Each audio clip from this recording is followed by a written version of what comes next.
Are you ready for another stream? Good day, good afternoon, good evening, good morning, wherever you are in the world. It is wonderful to have you here. Welcome, one and all, to One Can Hope.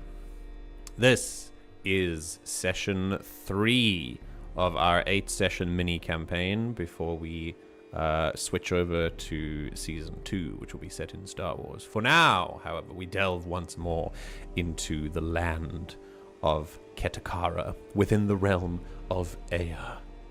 And I, as always, am not alone, but we will sound off in just a moment. I hope that everyone has had a wonderful 2 weeks. We took a break last week. We are now back, and we should be very much good to go. I am detecting a sincere amount of hype coming from myself, and I hope that the same is true for all of you. Whether you are watching live or whether you're watching the VOD later, as I said, you are all welcome, no matter who you are or where you come from. So, I think I have some things, like 2 announcements, but I need my players for it. So without further ado, hello. I have hot wiener in my mouth. Well, usually we save. All right, so usually we save that for like before stream or after stream. That was excellent timing.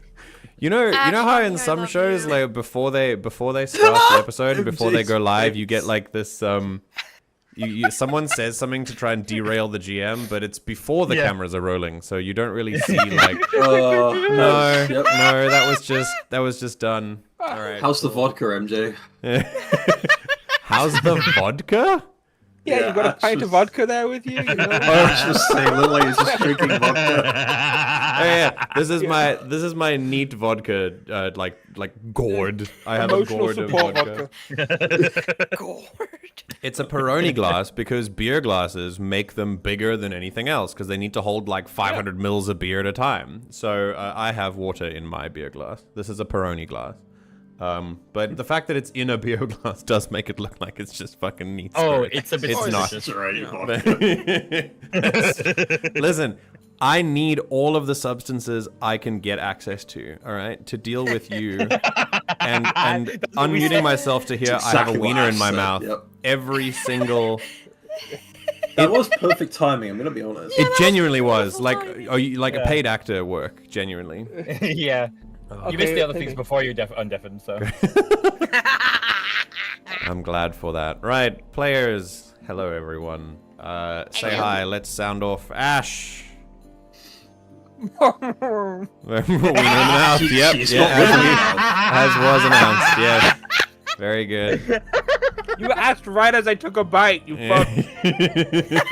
No. It tracks. We're keeping the law consistent with wiener in the mouth. I'm glad that you weren't just faking it.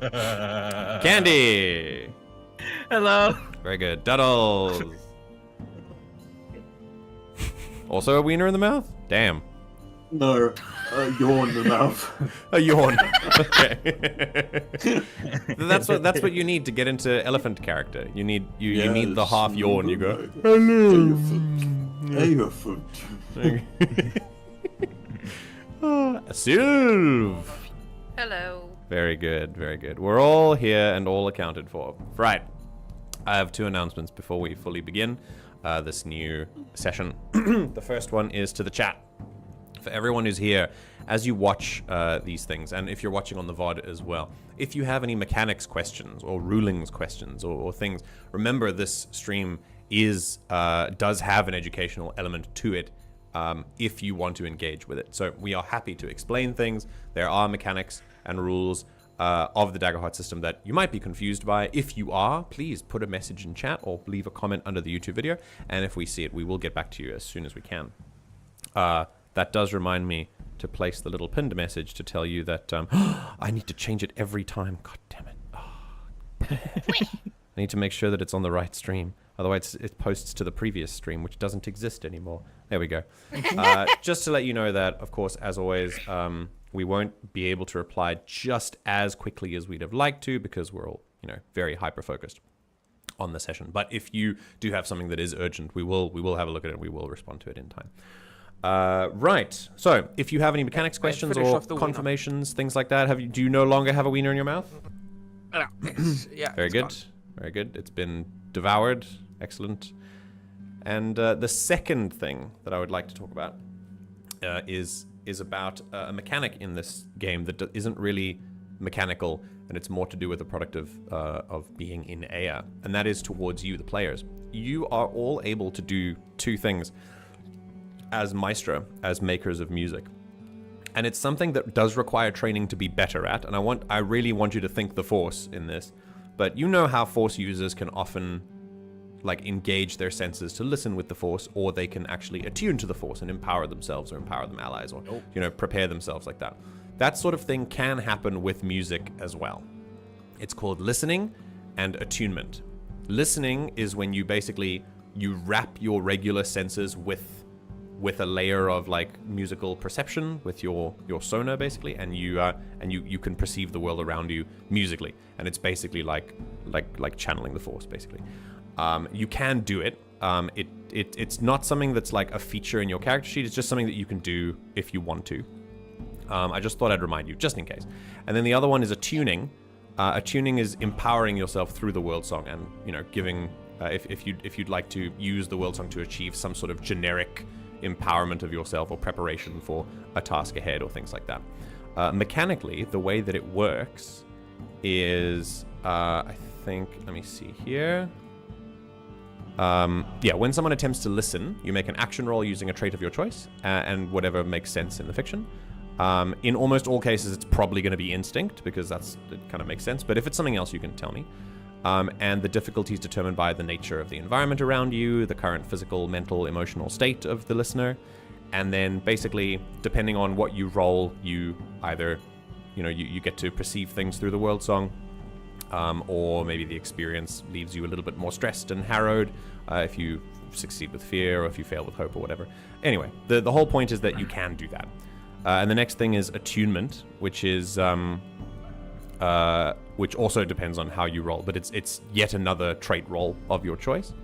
And yeah, I think that's it. I just wanted to let you know that those are things you can do. And they are located in your game rules if you want to go and have a better look at that. But it's basically just, you can do generic stuff with music if you want to. But again, it also comes down to how well you think your character was trained, and how well they'd be able to do this, or how naturally this might come to them.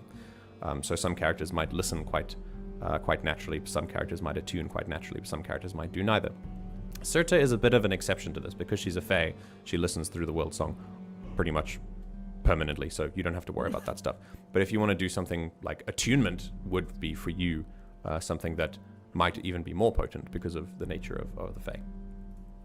Cool. Are we all ready?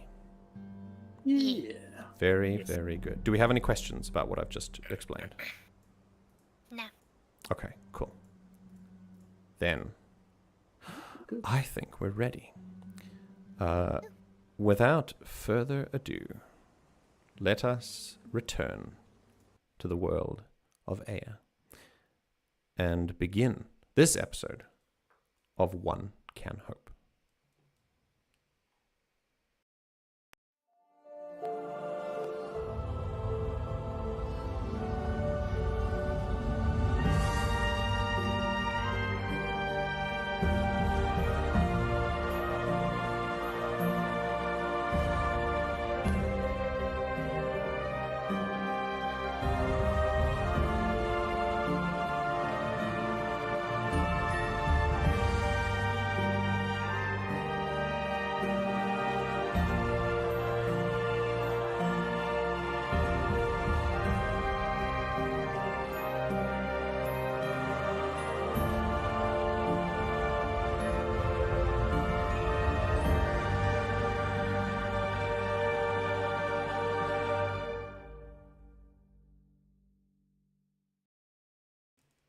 Haha. Oh, It will. What did you say? Stop it! We're not doing this. We're not doing this. This is not a thing. I Between refuse. last session and this one, our mental age has diminished. Regressed greatly. Oh. I don't know For- I'm the same as ever. That's the problem, honey. Goodness gracious. Yeah, the intro's so good though. Right. So Where last we left off, I'll roll a 1d4 and see in Discord Oh, alphabetical it's order. crazy. I need to go bathroom real quick. Who's Huh? going first? Wait, who did it last time? Was it Sylv? yeah. Okay, because you don't do it twice in a row. So Sue is Candy. Candy. Hello. Do be a dear and tell us what on Yeah, earth bunny. happened last session. Stop it. Last time, after we helped the bear, we encountered an elemental that told us of the poachers and the ill intent that it felt towards them after it watched them the full winter.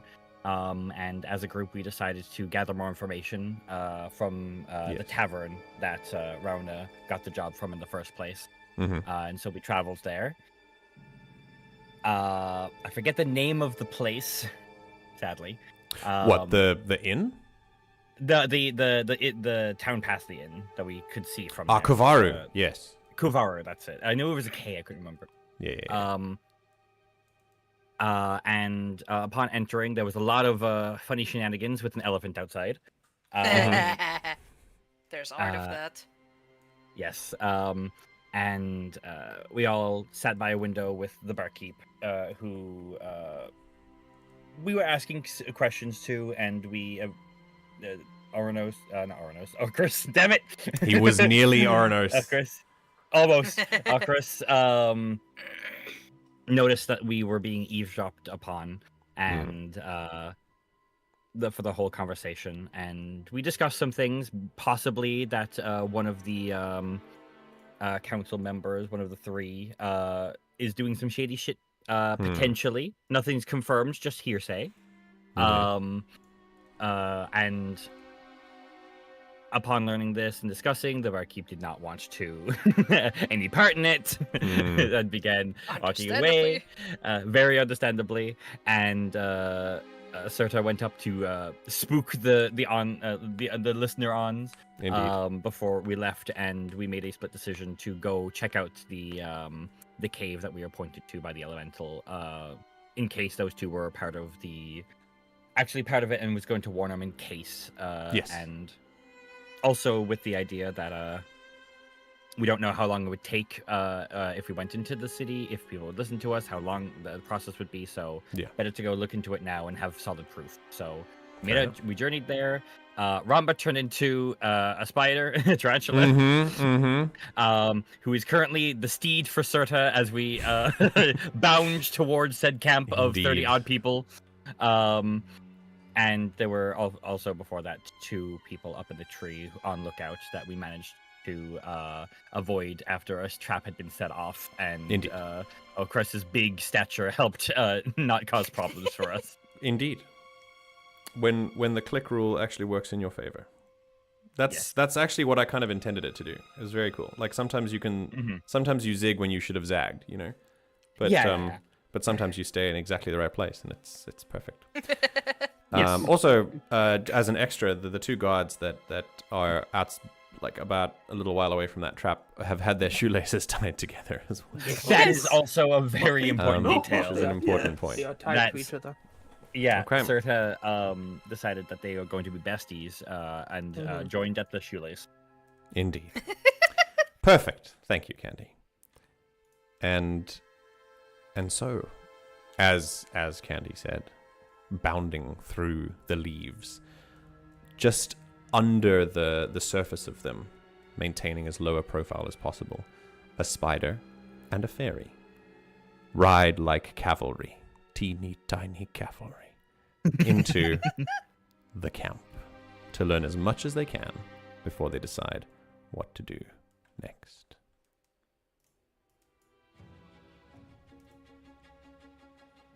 Man. So, bounding along, I have described the place, but I will give it to you. I will give it to you more visually now. But first, as I said, bounding through the undergrowth, you move past the shoelace-tied, the shoelace-tied guards next to the trap, and you have to move over a little bit of a hill before you head down into a. It's sort of a dip that has a couple of trees on the outskirts, and then all the trees at the center have been cleared. This is a little too intense, even on the lowest intensity setting. It's fine. We'll chill back again. and it's then that you hear the sounds of campfires. The slow, sort of muttered hustle of voices that come echoing up the hillside. And I'll say from where you can see, you kind of peek up from a leaf just sort of moves away, and you peek up between two leaves, one head of a spider, and then Cyrta from up top, and you look down at this camp that, as I said, is full of 20, 25, at least 30 people, you're pretty sure. As the Calagondo told you, flying no colors, but looking well armed. And it's actually not the in the midst of actually the music that you can kind of hear now, there's a sort of drone mixed with a sort of lonely melody that is kind of being played by more than one instrument that is emanating from various points in the camp. And you realize that it's coming from 3 individuals that are there. And so I'm going to show you as you continue to spin around my cursor like children.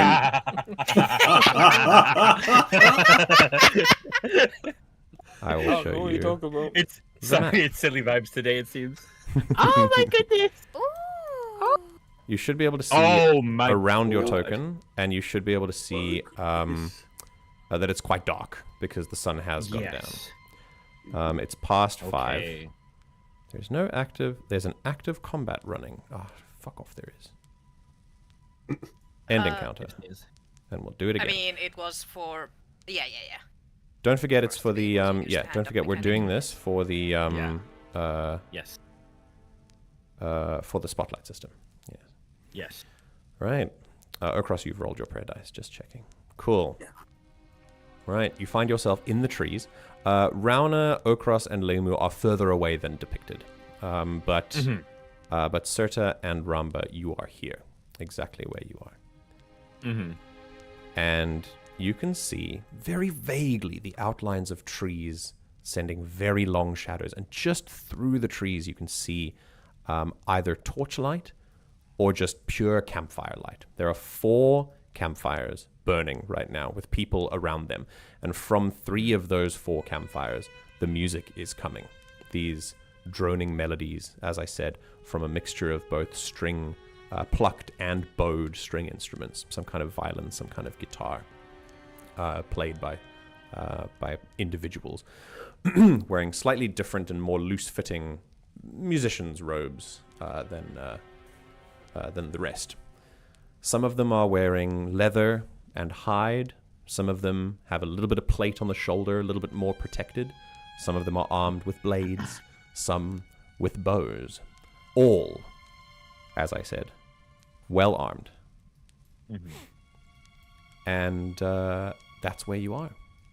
The smaller torchlights are coming from this particular individual who's currently taking a whiz up against a tree trunk, and the other 2 individuals who are busy chopping wood for the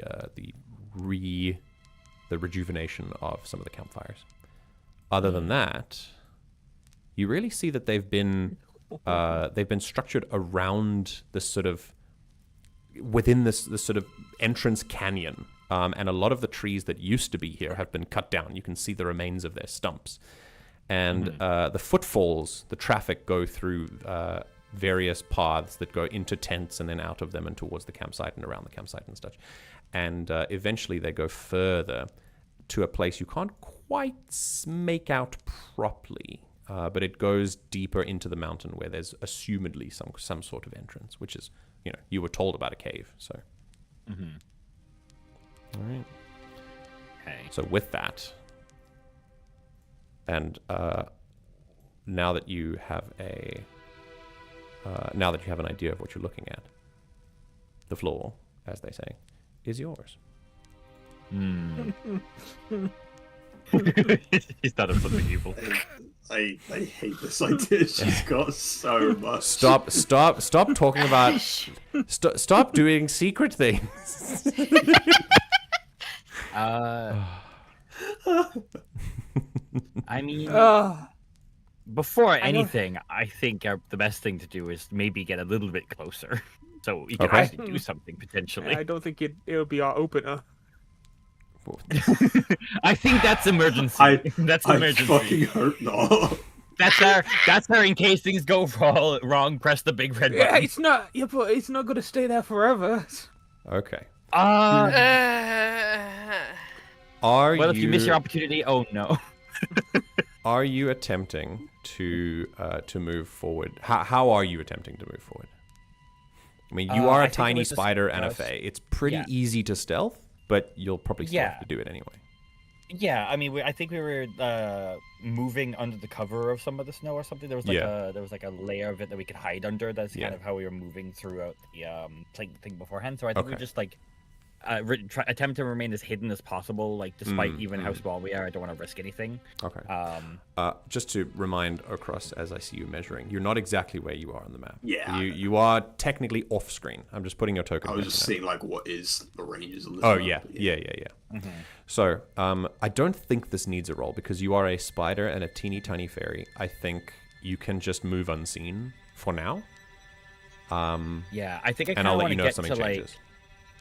how do I ping on the map again? There's a way to ping. Just hold the left click. Hold. There we you go. go. I think I want to get to about like here, Okay. like edge of the tree line, like we can see out and see, like actually have a visual of everything a bit better. Outside of just like the lights in the distance. So. The Ramba spider will ferry the fairy. Indeed. All right, so both of you head your way. Both of you head off through the trees, under the leaves. Yeah. Every now and then, there's a patch of snow that makes you shiver a little bit because the spider isn't supposed to be this active at this time. But you persevere, and eventually you end up under a little mound of dirt and leaves, and it's nice and insulated. And at this point, I would say both of you, I think based on how a spider just perceives things, I don't think you can see very far. Not really. But I think Cyrta would probably be able to. Eyesight. Yeah, I think you would be able to. You'd be able to smell, and I think Cyrta would probably be able to perceive. Not by torchlight, but hidden in the shadow of the greater part of the mountain, sitting on a cliff, are two other guards armed with bows. Oh, I see them. Yes. Watchmen, who haven't seemed to have watched you just yet because of how small, in fact, you are. So they're up on like a lip of the cave, or like on rock, or these are way up high. These are on the top of a cliff. Okay. Yeah. Yeah. So This is not a cave entrance. This is just a sheer wall. Yeah, that's sheer wall, and then hold on, I just accidentally moved the fair tracker because I'm really smart. Up here is the cave entrance, is it? You assume as you get closer, and you can start hearing the muttering of the voices, that there's a single path down way up in the north going into the cave and out of it, and it's very it's so blurry you can't make it out at all. But you assume that might be where it is. Yeah, we determined I can communicate still with Cyrta, right? However, I think you realized that there are some, because Cyrta can perceive things in the world song.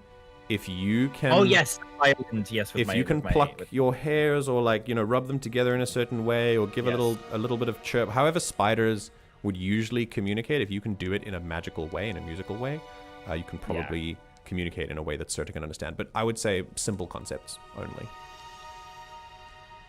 Yeah, I think then it would just be like a quick violin with the web and a hand, one of the leggies, of just like getting all the information of like what Cyrta can see about like the surroundings and stuff and where people are roughly and all that kind of stuff. Okay. Asking for an just update. so I'm also aware of it in character. Mm-hmm.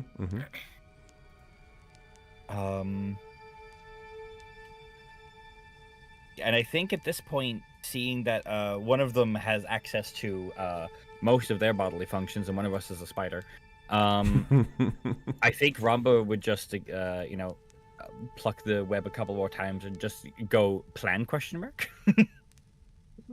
Oh yeah, you did web stuff. Yeah.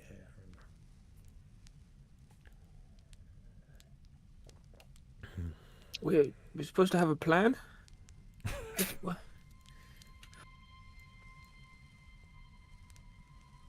No, I.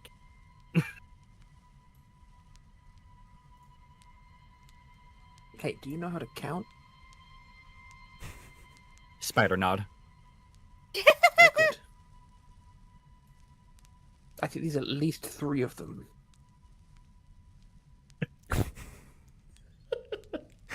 Well, Furious in front of spider you. nod. This one's having the longest piss of their life, and eventually it starts to finish and picks up the torch and starts to head back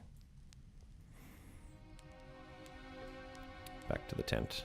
And then I think they'll probably make a round around this campfire. I'll move the light with them, and eventually they shut off the light because they don't need it, and they just kind of chuck the torch into this campfire.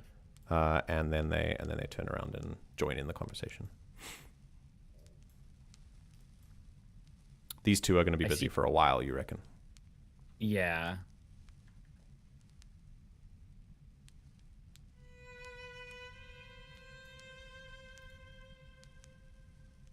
Just plucking it again and just to Cyrta, you would get the gist of book it to cave? ? Oh, okay.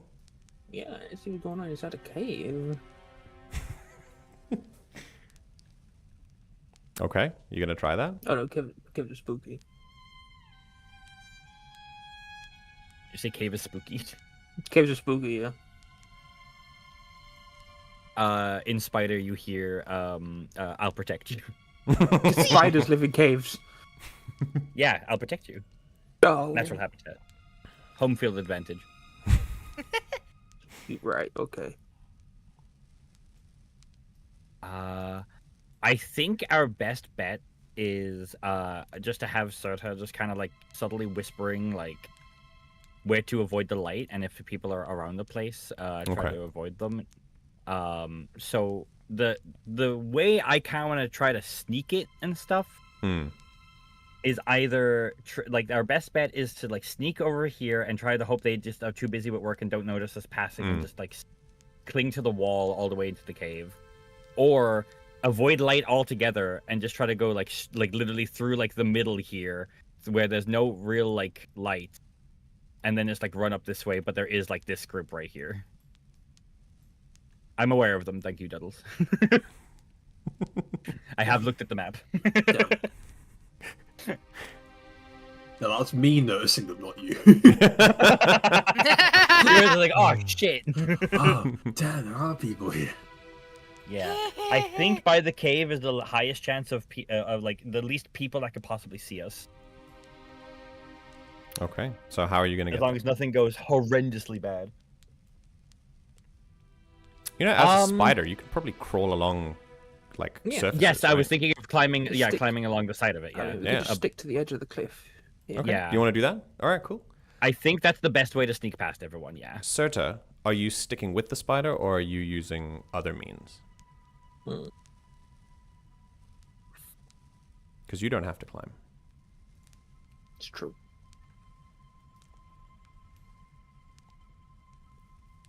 So you're going to separate and maybe fly over, or are you going to try? Are you going to stick with the team and go along with Spider? No, I'll try to stick with it. Okay. Alrighty. This sounds like a little group action. But as I said, for now, it seems like you can kind of do it without being seen until about. Yeah, let me move you with shift. Yeah. You climb up this cliff with no issues, and of course Cyrta can fly, but she just kind of clings to you, and she weighs almost nothing, by the way. Like even as a spider, you barely feel her, just light upon you, and then you crawl across, just kind of spiderly, just gingerly crawling across the side. Tarantulas. I don't know if tarantulas are necessarily capable of great speed, like maybe a huntsman might be, but I don't know. It can be pretty speedy. Really? Okay, cool. Well, in that case, you dart across the side of the rock, and I'm gonna spend a little fear. And no. These dudes who are busy chopping wood, they look like pretty cut and dry mercenaries. Like a couple of knives at their belt, and they're just doing menial work like chopping the wood. And one of them turns to the other and is talking about, did you know that somebody's cart broke down about a day away from here? That's too bad. The other one goes, oh yeah, why? I've been looking to sharpen this blade. Haven't had any action in ages. Just sitting around. It's boring. And I'm tired of chopping wood. Yeah, you and me both. Oh. And he looks over in the dark and he says, oh shit! And they're both Kehirim. And seeing in the dark is not an issue for them. And so they see kind of skittering across. And they say, is that it's a spider? And the other one goes, yeah, Cyrta. Do I see them like pay attention to us? Yes. Can I? They haven't seen you, but they've seen the darting movement of a spider like directly in front of them, and you can see that one of them kind of looks to the other one and goes, all right, like they're bored as hell. One of them grabs a stone and is gonna try and is making ready to just try and take a pot shot. The boredom. I hate it. I would like to use my voice of dread to speak into one of their ears. And I kind of want to make it so the guy who picks up the stone. Yeah. I'm not using the vulnerable part of it. I just want to Okay. speaky. You're just gonna speak. Okay. Yeah. So the guy who picked up the stone, right? Which one is that? This one. Okay, so I want to make it so he hears it coming from the left, so the guy next to him. Okay. And Oh boy. and just gonna try and do her best impression and be like, oh, finally the last action I had was with your mother. The guy's saying it under his breath. I do need a roll for this. I think we can make this a presence roll, please. Just straight. Advantage or disadvantage? I don't think either. But yeah, go ahead and make a presence roll. Add an experience if you want to. I feel like Firestarter might be helpful. Ooh, that's 8 with hope. Interesting. Okay. Huh. I think. Huh.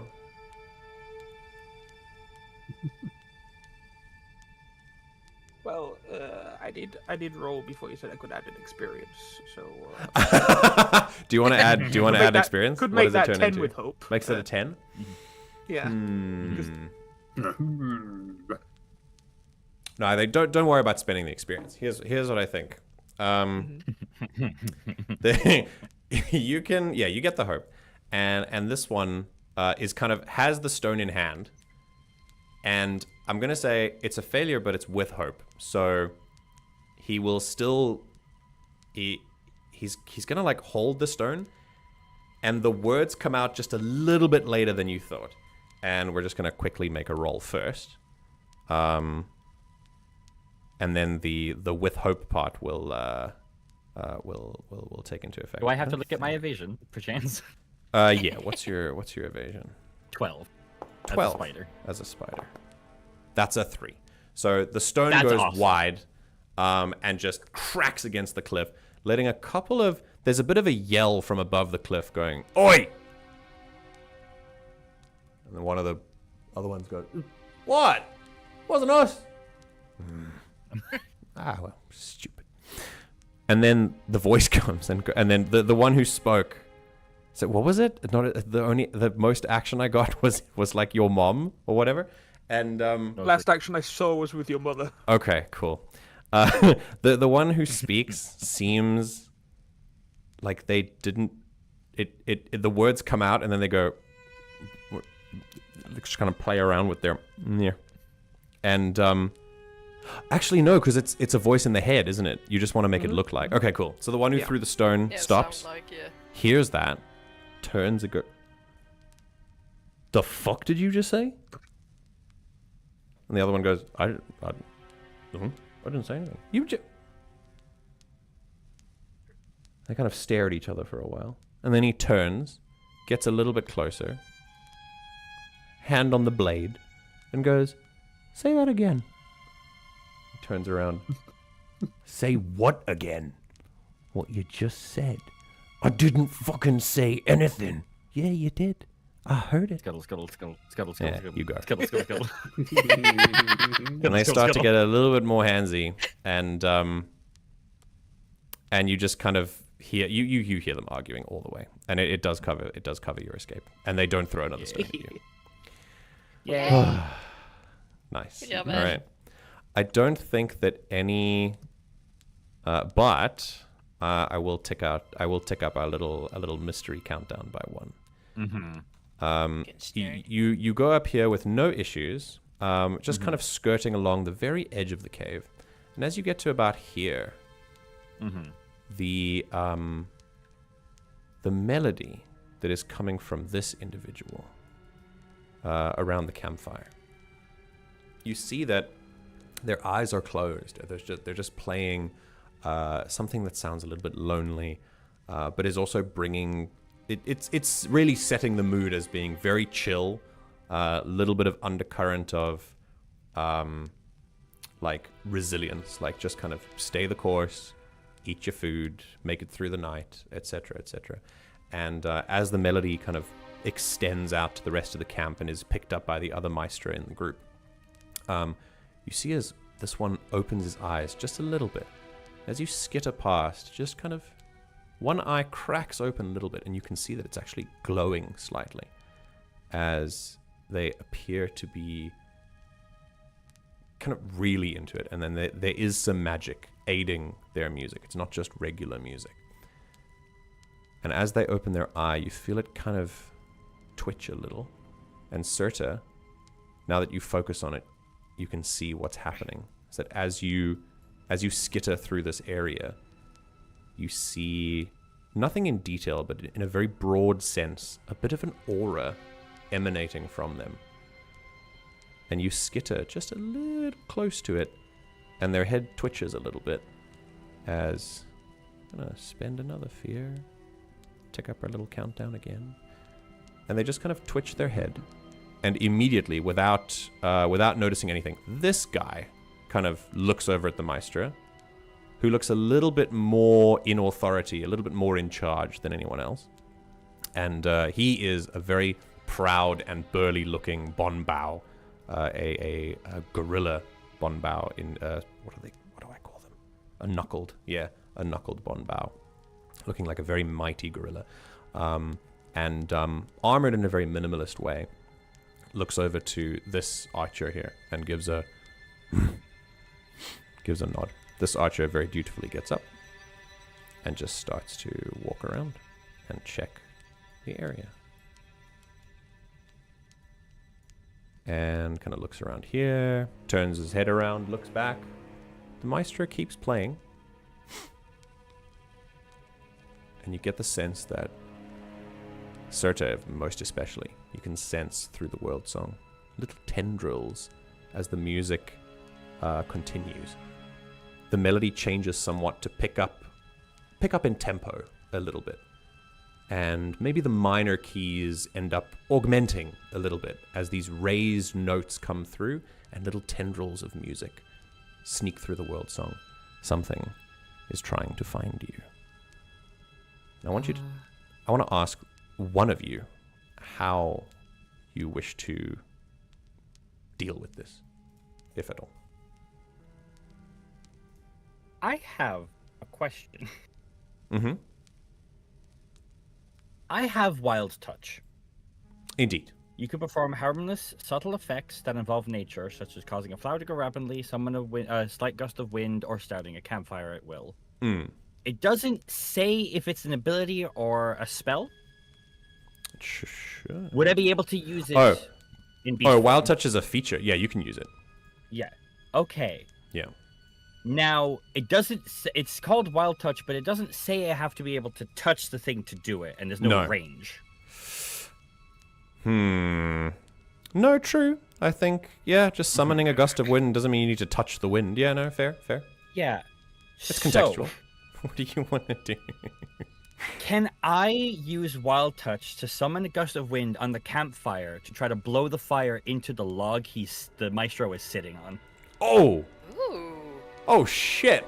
Okay. Yeah. And I mean, can you go ahead and post Wild Touch to the chat as well? Yes.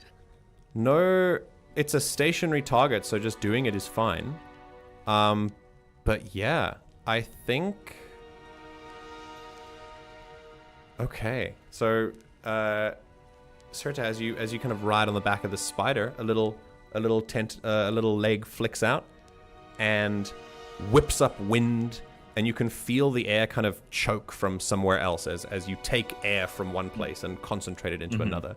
And the fire whips up, and some embers hit the feet of the maestra and the log on which they sit, and there is this sputtered, and the concentration is faltered and almost completely broken.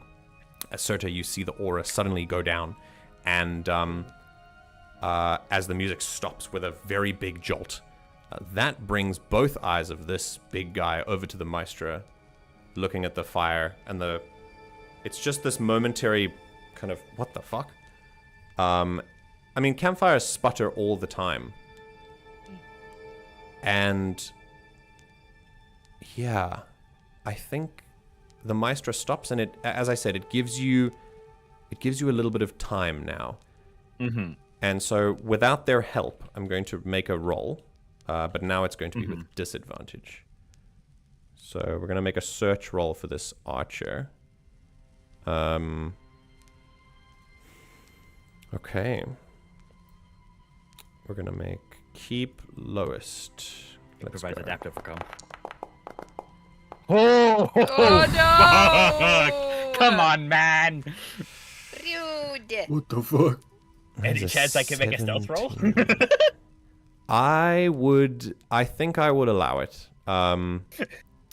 Yeah. And you can I mean, the spider has some advantages on that kind of thing, don't they? I have bolstered my finesse with my evolution beast form. Okay. So I have +2 to this instead of +1. Okay. I don't really think either of my experiences help here. No, I'm not sure. Yeah, There's I'm a not sure plant they for do. that specifically to find the correct plant, big enough leaf to hide under. Yeah. So I'm just gonna. You can give yourself advantage as well, can't you? Through Could what is Cyrta it? help give me advantage? Doesn't the spider give you something? I don't. I'll need to get the thing back up once. Oh, they don't actually tell you. Hang on. Yeah, it's. Oh, where are I your get passives? some things from it, but. Your passives should be. That's interesting. Your passive should be here. Oh, gain advantage on attack, climb, sneak. Yeah. Yeah. Where do you see that? I have to load up a separate site that has all the beast cards on it. Form cards on it, and that's what I've been looking at to see everything. That's how I found the Interesting. spider, and I was like, Okay. this is broken. Fair enough. Fair enough. So I do have advantage on this because Yeah, go ahead and get advantage. It's a D6 that you add to that. Yeah. Okay. Please. Cyrta, do you want to help at all before she rolls? How much? If you spend a hope, if you've got the hope to spare. Sure. I've got a hope to spare. Okay. Go ahead and add another that- advantage, which is Okay, so I have 2d6. Yeah, it's 2d. It's 2 advantage dice, and you take the Yes. highest one out of the 2. Okay, take the highest. It should do that automatically, right? Mm-hmm. If you've added advantage on Okay. the roll, yeah. Yes, okay.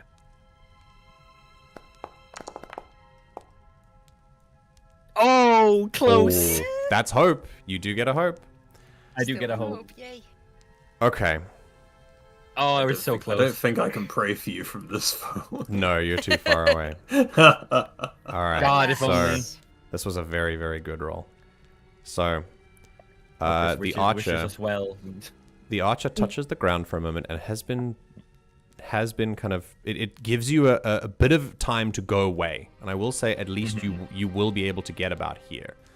And at this point, you can make out that the torches go away, and there is an entrance, just a darkened hole.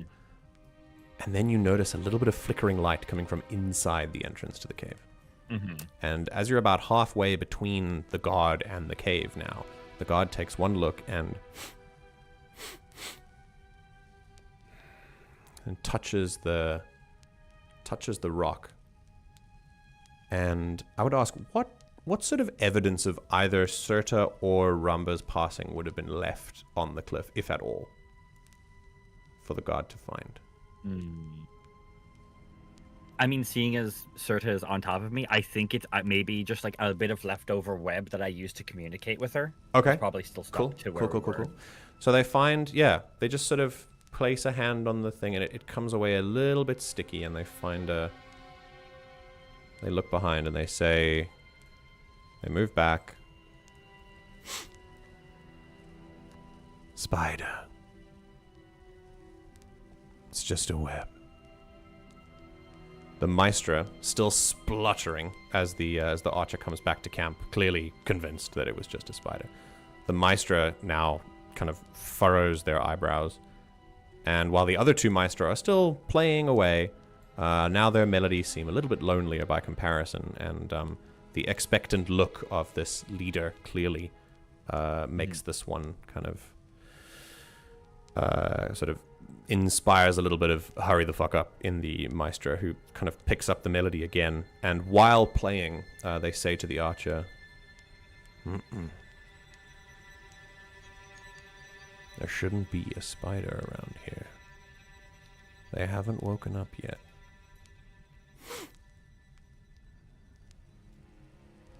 Weird. This one sits down and says, maybe this one's a little early to get the worm or whatever spiders get. The maestro is not amused and is now very suspicious. And Cyrta, through the world song, you can see their melody gets more and more intense as the aura increases, and now they are actively searching within their area just constantly as they play.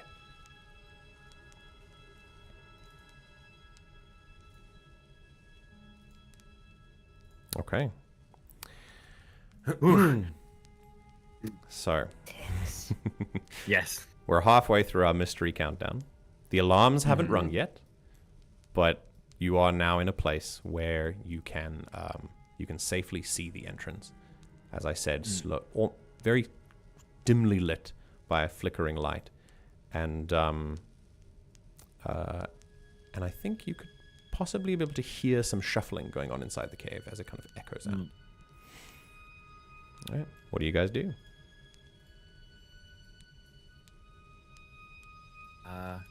I kind of want to get us to like the entrance to it and Okay. like stick upside down up on the top of the place. Oh, cool. Kind of look in from Cool, up cool, cool. at the top because I can do that. All right. Yeah, I like that. Also, gamers don't look up, so I'm hoping that applies here too. Yeah. All right, I'm going to show you what the cave looks like. Ignore the lighting, but it is a different light. Yeah. But it looks like this. Ooh. You stand at about here at the top of the cave. You sort of cling to it. Cyrta clings on top of you, or like on your underbelly at this point to kind of look out. And you look at this upside down view, which for a spider is very easy to flip right way up. And you see that the flickering light comes from a number of candles, a light above a desk. This desk is filled with drawings and notes and correspondence and schematics. And there is a person at the desk. A quoll. A birdfolk. One you haven't seen before. A quoll, with light brown feathers. And sort of a well-fitted tunic robe type of thing. Someone of stature, it seems. And they pour over a couple of these things with the well-practiced rhythm of someone who's done this many, many times. And every now and then they keep looking, they take a note down, they do some quick writing, whatever. And then every so often they look up and to the right. Their back is to you right now. They look to the left, sorry. Mm-hmm. And as they look to the left, they kind of shake their head, sigh, and return back to the notes. Both hands then rest on the table. And the quoll lets out another sigh. You're not sure what they're looking at, though, because it's out of your reach. Mm-hmm. But you see that. The rest of the cave has three settings. Three, like, camp settings that seem to be for occupants of the cave. There are three of them, 3 bedrolls. And little, like, personal effects, like bags, extra weapons, food, etc. Stuff like that. No campfire in here for obvious reasons, but the candles are small enough to not make a smoke hazard.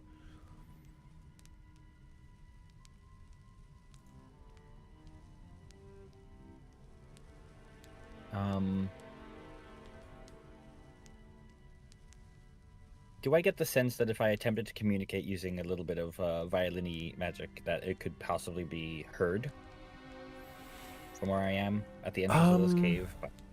Caves do echo. You are very small, though. But you're very small.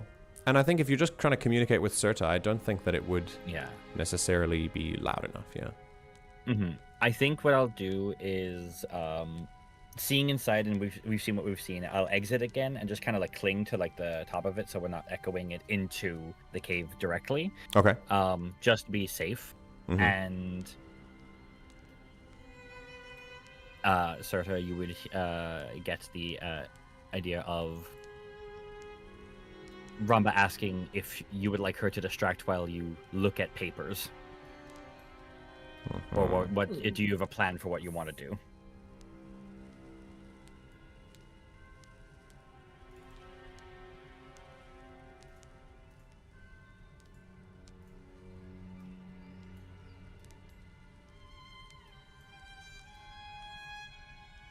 It could be good, yeah.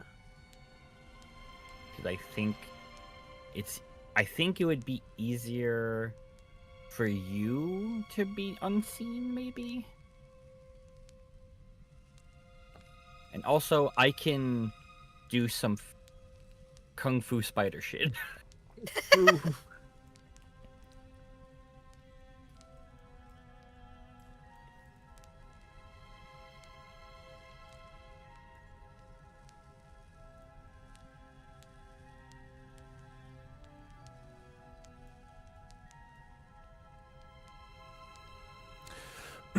She seems done for the moment. Kind of takes her hands off the desk and kind of, I think, maybe struck by a bit of boredom, if anything else. I think she'll just kind of do a wander around the cave, just sort of pacing. And her feathers flutter a little bit. She hasn't seen you. And if you kind of bend over the edge, you can see her. And she just kind of starts to move towards you. Towards the entrance of the cave. Her claws splash a little bit on the water that is found stagnant to the floor of the cave. She doesn't seem to mind. And then eventually she makes her way to the entrance. And you can see her here.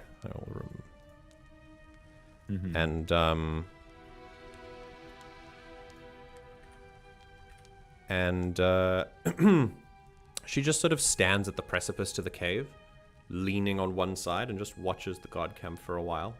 Squints her eyes as she sees the sputtering maestro with still a little bit of embers like kicking up against the thing, against the log that they were sitting on. She just silently watches. And she's literally right underneath you. And you can smell something almost lavendery. Yeah. Okay. Cyrta, Yes. I salute you. Uh-oh. Spider Ramba is going to pluck Cyrta out from under them with two little legs. And Oh god, not again! toss you towards the thing. And at the same time, once you're tossed into the cave towards the papers, Spider Ramba is going to try to fall into the clothing of the woman. Oh my god! Oh! Oh shit! Okay. Okay. Right, so where do you try and throw Cyrta into the direction of the papers? Into the cave, like past the thing, just to check them out, see what it is, because that's the most physical thing of evidence we've seen so far that could possibly point us towards something. Cyrta, you feel a little push towards there. You feel like the weird thing is when Cyrta is manipulated in the air, it's kind of like she's operating in zero gravity, where every time the movement stops, she stops perfectly in place. Yeah. She sort of starfishes a little bit and then rights herself. And meanwhile, you drop off and land directly on her. I'm trying to be a distraction. All right. Out of instinct, No. her wings flap, and she goes, ah! Phew! And you immediately like drop down her neck, and her wings come around, and the Quoll don't have extra hands. They are just wings, and then their hands come out from the corner of the wings, the sort of bending point. And her hands just they don't have huge range of motion to get to the back, but she's doing her best, and she's just kind of spinning. And she starts panicking a little bit. That earns the attention of the three guards here, who kind of look her way a little bit expectantly, wondering. And then this guy kind of turns his head, hears the commotion, and goes, looks a little bit curiously, like everything he's sort of very carefully analyzing. This one, the Maestra continues to play, then notices the commotion. And for a moment, their conversation stops, and they watch her for a while. And she just, what are you doing while you're inside her clothes? Just sort of scratching around and... So, Tickle. so I'm going to web sling her and attempt to restrain her. Oh my god! Oh! Okay. Pinky little spider. Alright, you can create strong web material. Yeah, the web is resilient enough to support one creature. You can temporarily succeed in a finesse roll. Okay, go ahead and make a finesse roll against this Quoll. Could I potentially use what to do? This sounds fun. Yeah, you can. Just make a note. You have to beat a difficulty of 15. Okay. Oh boy. What you doing? I think this is the most accurate use of this. It genuinely is. Yeah. No, this is. Okay. God.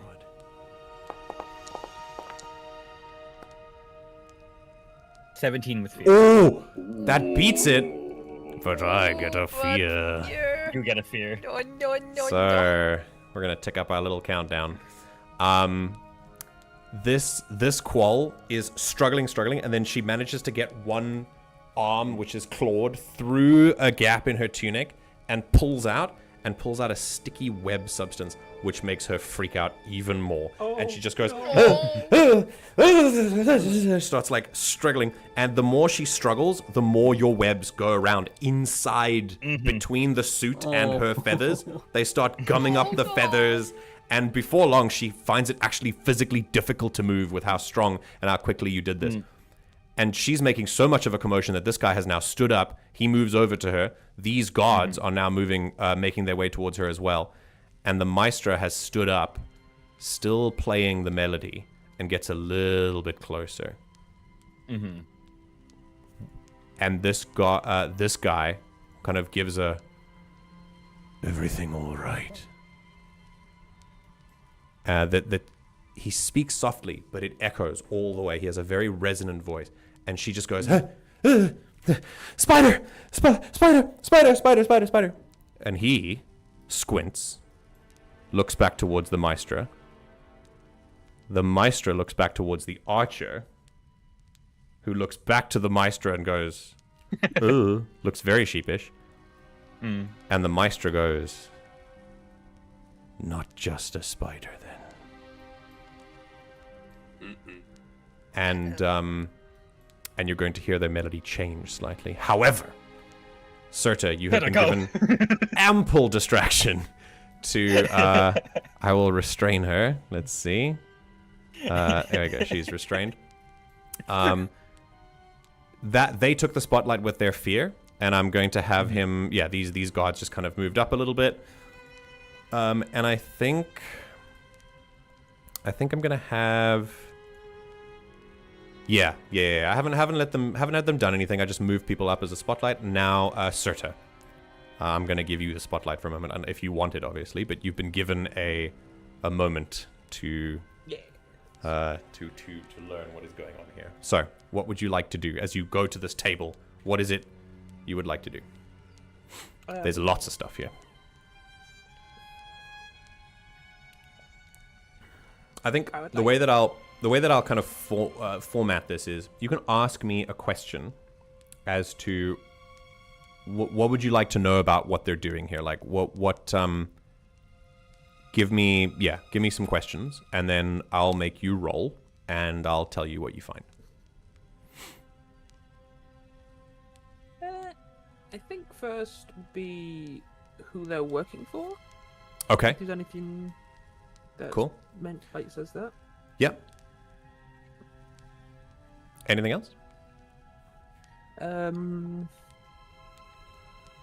Give them to me all as one, and I'll make you roll for them in bulk. If they're looking for something specific, or if it's just like, mine, like generic prospecting for like a mine kind of thing. Yeah.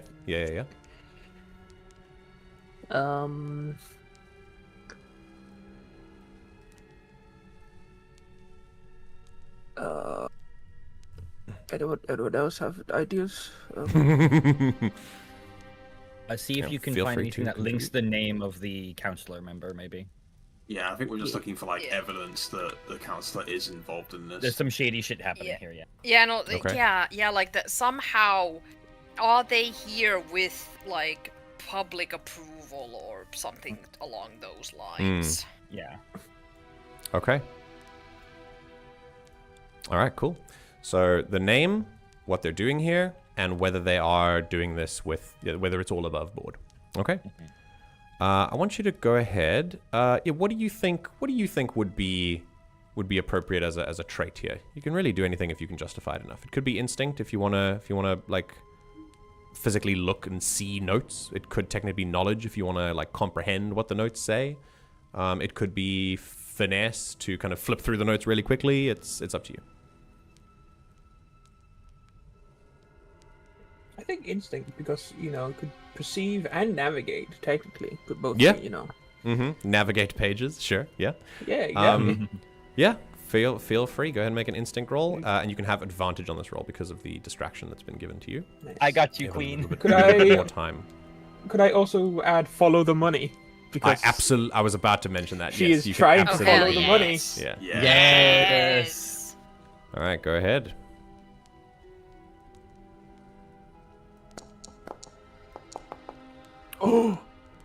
Oh, that's huge. Holy that's shit. good. I saw the Yeah. dice We're and I was actually like, rolling that's pretty not high. great, but actually that's much higher than I thought. It's a 17 with Yeah, hope. we're rolling Okay. pretty high today, actually. Go ahead and grab a hope, and I think okay, so firstly, the name Counselor Fala comes up a lot. Like, within these correspondence, you get the feeling that this is private stuff that you're looking through. Like, normal people don't get access to these notes. These are the personal notes of the 3 people who are in this, who stay in this room. And some of them are even personal notes of the Qual herself only. She seems like the main representative of this counselor here. currently struggling against these webs. Councillor Fala's name is mentioned a lot. And with a 17 with hope, this place was found as an attempt to establish some kind of resource extraction project. They were just here to look for things on the other side of the mountain that wasn't inside Kovarru's territory. That was just outside the mountains on the other side. And they found this place. And then diagrams of a passageway that leads to a door, which, if you instinctively look to your left, you see a door made of sheer, solid metal with a small sheen to it, a very, very dark, silvery metal, which is what has justified the erection of this camp for the last, 2 months that winter has persisted through this land. The camp was found, the cave was found just before winter, and then they found this door, and they found a bear in the middle. They chased the bear out using the cub as leverage. The bear found another cave, and they started work on this door. The door is impenetrable. They can't get through it, and they don't even know what it is. They don't know what it's made of. They have Maestra here to try and figure it out, but they don't know what it is, and that's why they're here. They are waiting for winter to stop and for spring to fully come, and you see this with correspondence. The counselor has resolved to do something about it later, but for now, he just wants no one else to have discovered this place. So he is locking it down with a big camp, and their cover, you can see through other correspondence, is supposed to be hunters, who are just in the woods looking for the next kill. And if anyone comes in, they are to basically just say, fuck off, this is our land, we're hunting here, these are our hunting grounds. And I'll say, with a 17 with hope, you'd probably learn that their orders here are, if anyone starts any trouble, they are to be chased away.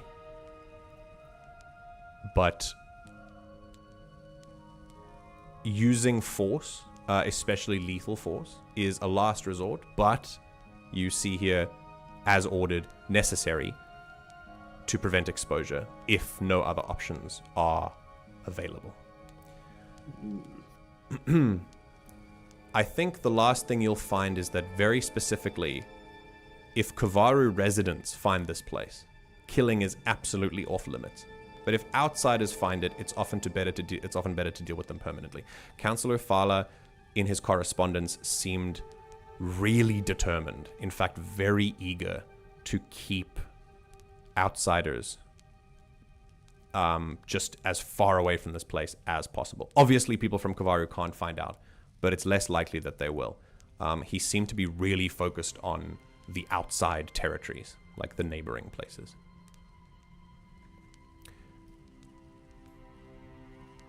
Oh dear. Right. Lots of information. I will recap this to you if you ask any more questions later, if you forget anything. But basically, that's it. And Cyrta, as you're flipping through this, and as these guards approach... She's also taking teeny tiny notes in a teeny tiny notebook. Very cool. Very cool. The smallest feather quill you've ever seen in your life. Technically, this was a roll with hope, and so the spotlight is still with you. But for those who've been very, very patient, I want to quickly run over to Ochros and Rauna and ask, in the time being, I was planning on going back and forth, but then I got quite focused on what was going on here, and so I kind of forgot. Not so like I we're apologize. doing anything. But is there anything that you're doing at this point? I think the only thing Ochros in particular would want to do is, he has very good ears, so he's listening. He's basically listening to the camp, not really like trying to eavesdrop or anything from here because he is far away, but he's basically trying to hear if are things getting louder, because if things are getting louder, you can hear that. And in fact, right now you can hear that there's something going on there. Okay. What about the guys up on the cliff? Let's check out the commotion. You can't see the ones on the cliff. The ones that were on the tree that have their shoelaces tied, they have a job to do. They haven't seemed to have heard what you hear. They're just sort of, they're just chilling still, yeah. But you hear that there's a bit of a commotion going on there. A single voice sounds very panicked. He will mutter to Rauna as he's kind of like listening closely. We may have trouble. It sounds like things are getting a bit louder in the camp, but I don't know if they've been made yet. She doesn't really respond other than just a nod. She has heard. Okay. And she does lean a little bit, like she is ready to move if needed. Okay. I will move to Ramba if there's anything you want to do. She is restrained. I mean, you're not People are restrained, approaching. but the qual is. Yeah, she is restrained. There's people coming closer, including music magic bitch. Mm-hmm.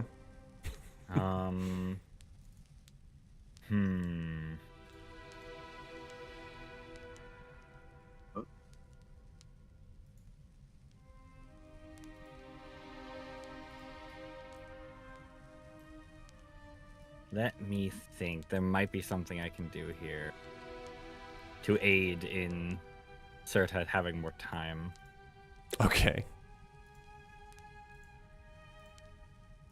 How Rumba's gonna get out of this? It was really nice knowing you, Tarantula. Oh no! Oh no! You're gonna jump back from here? At some point, probably. Oh god. The bungee jump. Poor tarantula. Listen, I asked very nicely, and if they can detect that magic is afoot and stuff, they can detect when it ends. Yeah. And if they still kill the tarantula, that's on them, not me. Wow. I mean, That says a lot about them. The justification gymnastics. Thank you. It's a trait of mine. I'm really tarantula murderer. Yeah, how dare they? 2 million dark side points. I think I'm going to. I think the best thing I can do is now that she's restrained, is climb down and fall out the leg onto the floor, and then I'm going to wild touch again.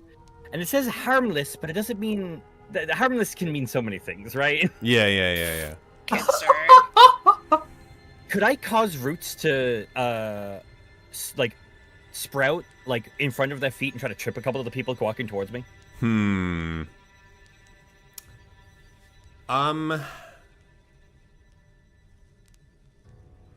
I think Stumble doesn't hurt anyone. no, harm is not damage. Harm is just like negatively affect, but you've done that with the campfire. I don't think you could cause a condition, but by time, sure. I don't think you would be able to restrain them. No, I'm not. No, I'm not restraining them. I'm not proning them. Anything. Okay. I'm just literally like causing a slight obstacle to delay them. I'm not trying to give them a condition here. Okay, cool. All right, go ahead. My job is to. All right, something is. Okay, that's very interesting. I need to ask your opinion about something. But I first want you to make you know what? No, let's go ahead and do I'll let them make a roll. Just make a group action roll. Against your just make a regular spellcasting roll. Why not? Okay, instinct. There's instinct then, yeah.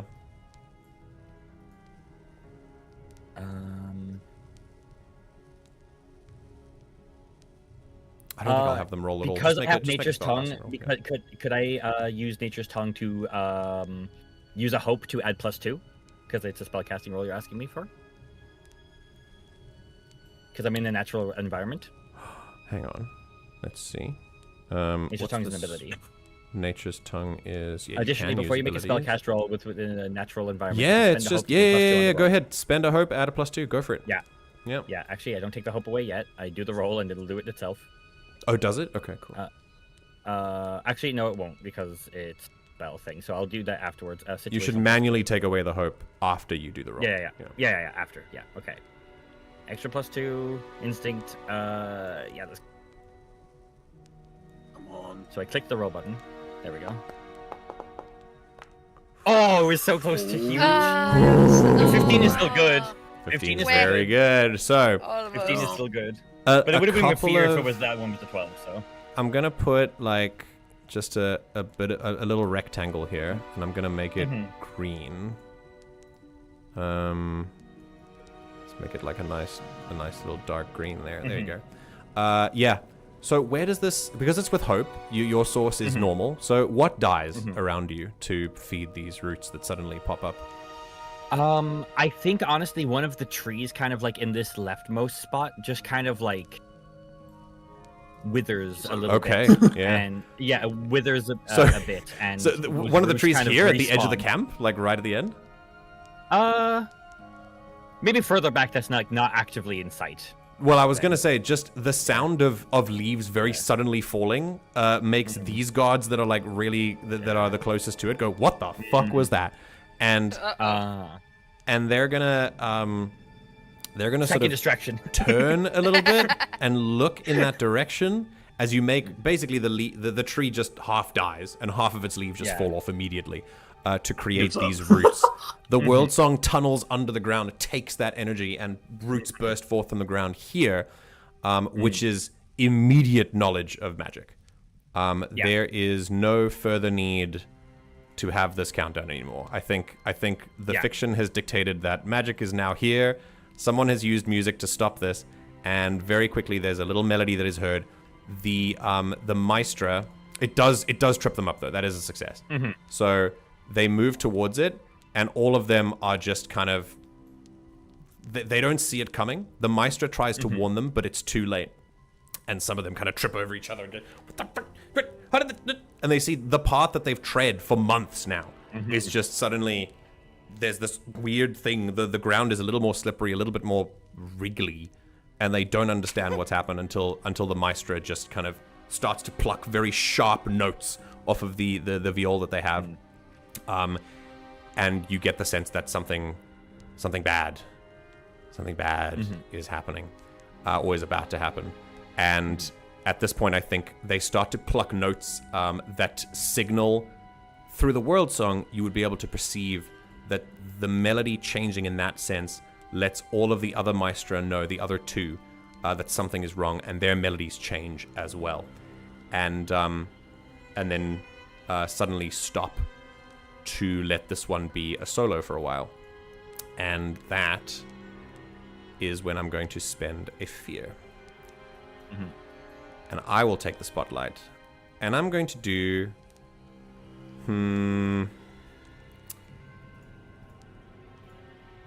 The maestra... yeah, so I'm going to do something, but I want to know how you feel about this, because it's kind of interesting. The maestra is going to kind of call out as they play one final sort of crescendo note, and call out to the guards, and just say, "Find the spider! It's on Malera!"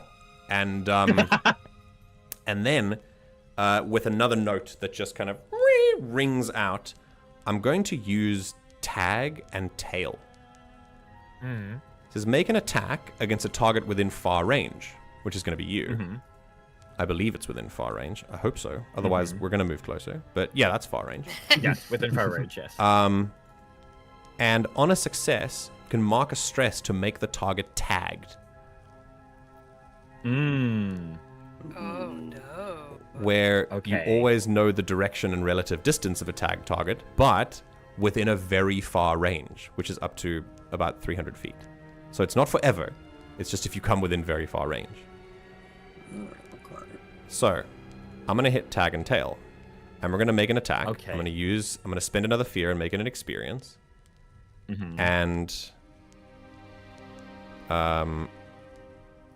it's marking a stress only if it's a success. I'm doing this manually, so that's fine. So it's just +2. If it's so the yeah, we'll see. Oh, it doesn't work. Okay. Yes! Yes! So We don't have to figure out anything. a Oh, note, Yay. a note snakes out around you, and the fire, the campfire behind them, sputters a little bit as a little mote of fire rushes to join with the instrument, powers through, and seeks underneath the tunic of this qual, who's now been named as Malera. And it kind of singes the tunic a little bit as it goes through her. And Spider, how do you avoid I can tell you this? why it well, I can tell you how it misses because I've already dropped out. I'm not on her anymore. Oh yeah, right, yeah. I okay, already okay, dropped cool. out of her, so he So- just did that for the love of the So, game. so she thought that it was still on you, and as it's no longer, it just kind of spins around her and then fizzles out into nothing. And yeah, you're now on the floor, and immediately this guy says, "Surround the entrance. Nothing leaves." And immediately, everyone in the camp is now fully alert. People start standing up. People start kind of moving into position. People draw blades. A very bored camp is about to get some excitement. Oh no. So, Man, just like with that guy's mother. and I just had no idea. Oh. and on that lovely note, we're going to take a small break, Yay! so you can formulate a plan together. Yes. So, I know exactly what I'm doing. excellent. Yes, but I need to. But We'll take a I second. need to figure out what I'm actually doing. I need to refill my water. We've had an excellent first act. Thank you, everyone. I hope you're enjoying. And I hope yeah. Again, Sylvan Duddles. I hope you guys were okay with not having the spotlight for a while. Oh, like I said, dude, I'm loving this. yeah. I was gonna bounce between, but I got very focused on what was happening. But yeah. And like Okay. not like we're doing anything. All right. Take 6 minutes, and we'll come back at 30 past, at half past Okay. on the dot. Whew. All right, everyone. We'll be back, and we'll see you in 6 minutes. See you then.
It is 30 minutes past, indeed.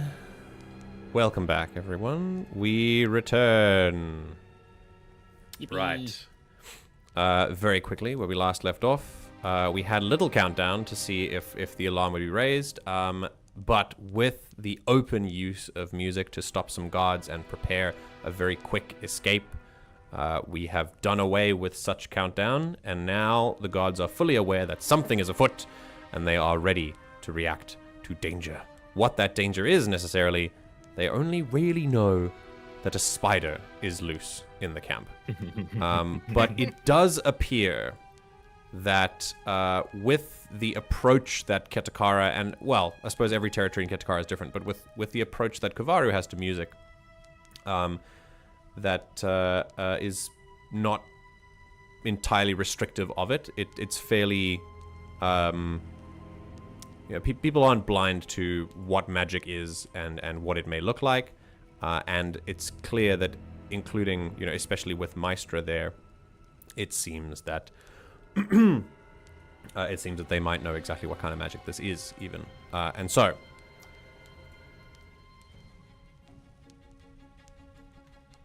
the campfires continue to roar as the guards get to their feet. But the spotlight remains with the players. So we're going to start. Who would like to do something? I would like. Yeah. Cyrta, you have heard the commotion. You know that something's happening. You know Ramba's distraction is working, and the Qual is too, occupied to look actually inside the cave right now. So you have a bit of a window. What would you like to do? First of all, is the any kind of crest or seal or signature that No. links this directly to the counselor? No. No, They've been very careful Not with using personalized stationery. There are names. Badass. You can see the word. You can see the word Fala come up a lot, but there's no official. There's no official seal. Take whatever Okay. you can. But I am very tiny. Fold up the paper very She's tiny. smaller than a paper. Fold up the paper. I'll fold it into a paper airplane, then use it to fly away. You can fly yourself. You can fly. You don't need assistance to fly. Yeah, but where's Yeah, the but- whimsy? Yeah, where's the If you whimsy in make it that? into a paper airplane, then it's aerodynamic and she can fly with it Yeah. Mm-hmm. more easily. Soda, what are you doing?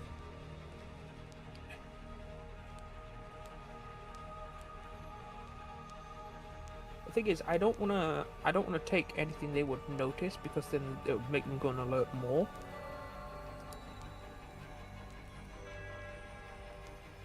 Naked. So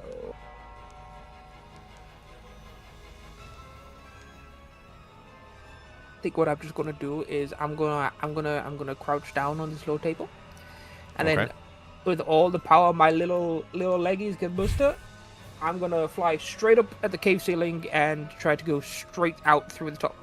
Whew, okay. It's quite a lot of rock you have to get through. Yeah. Okay. Let's use phase shift. If you don't mind, you can do it. Go. If you don't mind sending that to chat. Okay. Mark a stress. Match the frequency of a substance you can perceive that's capable of conducting sound. For as long as you have the spotlight, you can freely move through that substance. If you end the spotlight in that substance, you must mark an additional stress. So technically, you can move up to far range. So you move through 100 feet of stone in an instant. You just Good God. and you rocket through the stone of the mountain. And I will say it's 100 feet. It is enough to get through the sort of you end up quite far up above. If you do like a diagonal line, right? You don't go straight up because that's through the whole mountain, and that's a little bit further than 100 feet. So you do a little bit of a diagonal line, so you can end up 100 feet in the Make some air. Calculations of where she is to where it was going upwards. So yeah. Yeah, you don't want to end up in the mountain at the end of the turn, is what I mean, right? Yeah. Okay, cool. All right. Because you're moving within far range and it is through a mountain, I want you to make me an agility roll, please. Oh. Because that's not easy terrain. What's our agility? -1. Oh, boy. Oh no. Against nerd.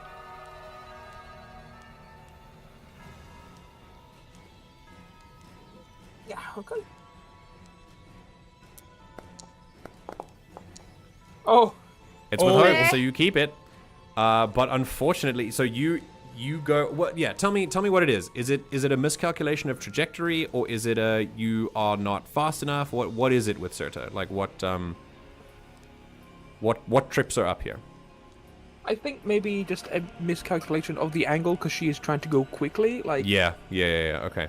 You are supposed to end up outside of the mountain and in the air, so you can look down at the camp and see what's going on. Instead, you go, and then you feel like you feel the sort of internal alarm of, oh no, I need to keep this up, I need to focus, I need to stay vibrating at this particular frequency, and your body kind of forces you on because it knows you're not out of the rock yet when you should have been, and you realize you have missed this. You're close enough to the surface of the mountainside that next time you have the spotlight, you'll be able to get out. But you will need to mark an additional stress now, unfortunately. What? As you stay within the mountain and just kind of concentrate your little fey body to stay vibrating so you don't get stuck in the stone. And, okay, yeah, spotlight stays with you guys, so what are you doing? Cyrta, you can follow it up immediately and try to get out of the mountain. That's fine too. But if anyone else has plans, that's true. That's also possible. Feel free to use the I have the hand raise plans, thing as well if you have an idea. Yeah, I have plans, but I also don't want you to stuck in the rock if they start doing stuff. Okay. What do you think, Cyrta? Do you want to get out of the rock? Yeah. Does anyone else have an issue with that? Yeah, get her out. Okay. Cyrta, do you want to escape the mountain? I think I live here now. Okay. Ash, honey, Mountain no. woman. I explode. I will poop myself out of the mountain. Okay, a little miscalculation, a readjustment, and then like a little teeny tiny firecracker, you burst out of the mountain. Not so much as a stone left untouched, maybe a little blade of grass just as the wind rushes past it, and you feel the cool air on your face, and you're out. So you're now up above the mountain, and you can now perceive the entire camp. What would you like to do with the rest of your spotlight, or if you want to pass that to someone else?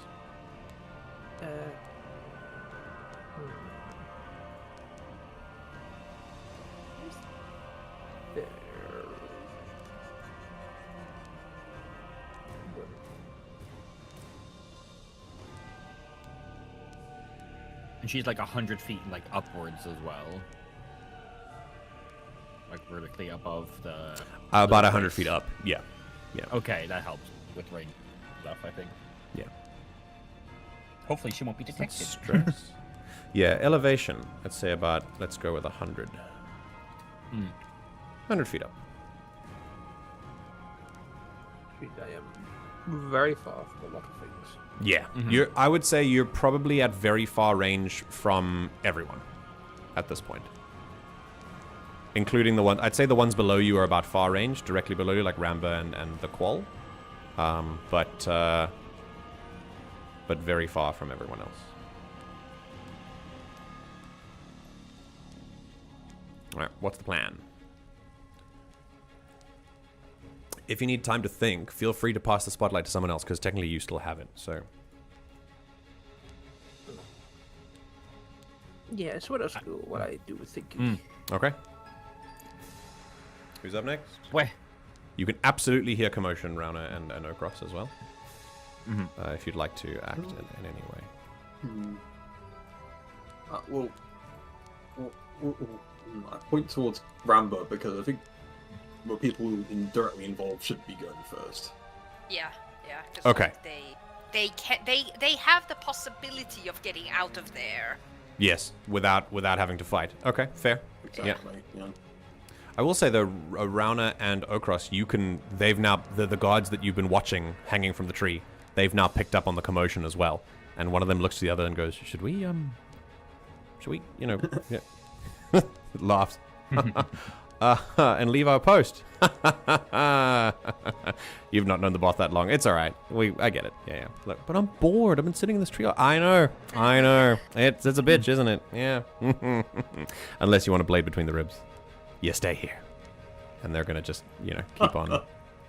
keep on doing their thing. All right, so Ramba, you have the spotlight. What are you doing? Okay. So, seeing as Boom. the Quoll is sufficiently restrained, Yeah, still. and I am on the floor, and we have mentioned tarantulas are faster than you'd think. Indeed. I'm going to do a confusion tactic. Okay. I want to run into the cave, Oh. and I Okay. want to web slinger as much all over the place as I'm able to. You're just gonna splooge all over the place, just I'm web gonna everything. splooge all over this goddamn cave. Okay. Good lord. And it will be. Don't worry. We can. I want to also try to focus a little bit on the table where I saw, and just try to make sure that I potentially muck up what they have there. Oh, whoa. Okay. All right, cool. Because I know Cyrta has been in there. Yeah. That we came in here with together. I have to just trust she did what she needed to do. Okay, I cool. have to. I want to ruin All and disrupt their work. You zoom in, and I want you to, go ahead and use web slinger. So what is that? That's success on a finesse roll. I'll just say make a general finesse roll against the difficulty of, I suppose, the environment, which I will set at. With the, I'm gonna add a little bit of a modifier to it because you're doing a lot of web. It's not a target. I'd say the target is the table, but you're trying to web up the whole cave. So I'd say It's a lot a of stuff to difficulty web. a difficulty 12 will get you the table, and anything above that will get you portions of the cave. So go ahead and make a roll. Gotcha. Okay. Don't think a plant for that helps here. Do you think I could stretch what you do? Technically, players have the final say. I would recommend no for this one, though. Yeah, I don't. I think that's a bit too much of a stretch. So I think it's just a straight finesse roll for me. Okay, go ahead. Oh, that's a good fucking roll. Let's go! Jesus Christ, that's a hope for you.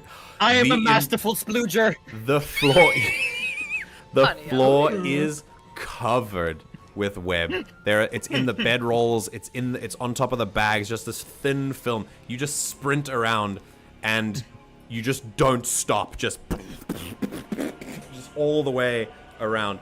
And eventually you end on the table, and you gum up everything. It's just pages sticking to themselves. It's just it looks like, and in the end, it looks like no one's touched this cave for maybe 500 years, with the amount of cobwebs that you leave with it. And you have successfully. It's going to take a while to undo all of this. Oh my god. Okay, you have successfully fucked up the cave and the documents. You're not sure if you've irreparably damaged some of them, but you've certainly made a mess. Yes, go on. I have hindered them, for sure, and that's the goal here. The desk is now restrained. Fantastic. Would I be able to, after that, also end my beast form? And head back to my body so I can talk to the other two. Okay. All right. Yeah, I think ending a beast form is it's just nothing, right? You don't have to. I think so. I think you said, you can drop out of this form at any time. Yeah. So let's go ahead and click cancel the beast form. You will have to take away the evolution finesse. Just disable the. Just click the disable effect once you've done that. It's a little. No, I just canceling beast form canceled the finesse as well. No, it doesn't, because you used -1. evolution to do it. You have an active effect right now called evolution finesse. You need to disable I canceled beast form from the evolution button, and that my finesse went back down to +1. Yes, but finesse was not. You had agility +1, presence +1, and instinct +2. Finesse came from the evolution. Go to your effects and check. It's still there. My effect. Oh, it is still active. You are correct. Okay, cool. So right, the base one finesse is from being a spider. Yes. Yeah. I understand. So, as soon as you look proudly on top of this work, and then just standing on the table, you just close your eyes and eject like a helicopter pilot in trouble. Just actually, wait, the helicopter eject button wouldn't work well. A plane. No. complaining. You eject out of the spider, and you can feel your body just... You feel your soul just exit for a while, and you are weightless, and it is very, very weird. And then... Ochros, in your arms, the still form of Ramba... In your trunk, the still form of Ramba just shocks awake. Her eyes flicker open, and she comes to consciousness very, very suddenly. It's a faint, like, jutter of surprise from Ochros as he looks down. Howdy. Ramba? Is everything alright? Well...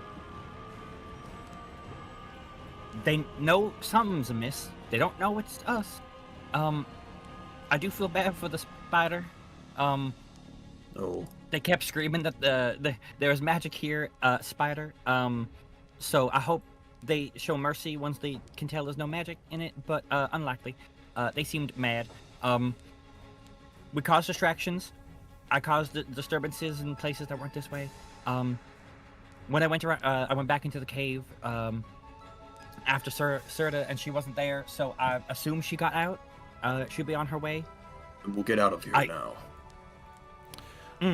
Cyrta, you can see while this is going on. I'm gonna make a quick GM move because I feel like a lot of stuff has happened as these guards move through the roots, and the Quoll has now finally, with it, just kind of tears off the webs and shivering. She's able to move again. She clears the restrained condition, but she just has the official capital H Hebe, capital J Jeebies, and turns to the others. And Cyrta, you can see down below in a flurry of curses directed at the guards. She maintains her cool. She doesn't screech, but she makes it very clear she is pissed. And says with a sort of clenched beak, "Something made it past. I want to know what. Find it." And the guards immediately barrel past her into the cave. And Cyrta, there's a moment where you see them disappear, and then you hear, "Oh, what the fuck? Why is it sticky?" MJ, are we blind? Deploy the garrison! Deploy the garrison, yeah, genuinely. At the same time, the Maestra, everyone else is kind of at action stations. I just can't move everyone at the same time, there's so many tokens. But the Maestra gets up immediately and sends out a couple of probing musical notes into the cave to see if there's anything there. Bing, bing, bing. And obviously, nothing is. It's just a confused spider sitting on the table. But yeah, you guys still have the spotlight, so go ahead. I'm gonna move the Maestro up a little bit here. Ochros is going to, with his trunk, sweep Ramba onto his back, and then look to Rauna as a sign of get the fuck on. She doesn't need to be asked twice. She will glide. And without, as you hear Ramba, as you start talking, and it just kind of, the plan just kind of babbles, you notice, you look over at the tree where the guards were, and you notice very quietly that those who had their backs turned to you, you suddenly see two pairs of eyes glowing at you in the dark, as they've turned their heads very silently to observe the plan that's been, not that they've heard the full conversation, but they've definitely heard something over there. And they just kind of squint a little bit. And then as the big elephant gets to his feet, the eyes kind of widen a little bit. One of them is a Ketakara, a Kaharim, and the eyes widen a lot as you get to your full height. And both of them immediately kind of rush to their weapons and go, "What the fuck? State your business!" And then the other one goes, and tries to get to their feet, realizes that their shoelaces are tied, and immediately one falls one way and one falls the other way. And the laces stay on the branch of the tree. And they, like Newton's cradle balls, they just collide together. Yeah! There goes Cyrta! And it's gonna take, it's not gonna take long for them to get out of that, but at the very least you have a moment. So What's happening? Who has the spotlight? I think I've done enough. I think I want to leave it to the other two Yeah. Okay. to escape Ochros, and deal with stuff. You have Ramba in Yep. your arms, in your trunk, sorry, Yep. and you have Rauna on top of you, Lemu to the rest, to the side, and what's happening? Are you just gonna barrel away? Gonna turn and depart. Okay. You are Goodbye. gone. Okay. Big steppies.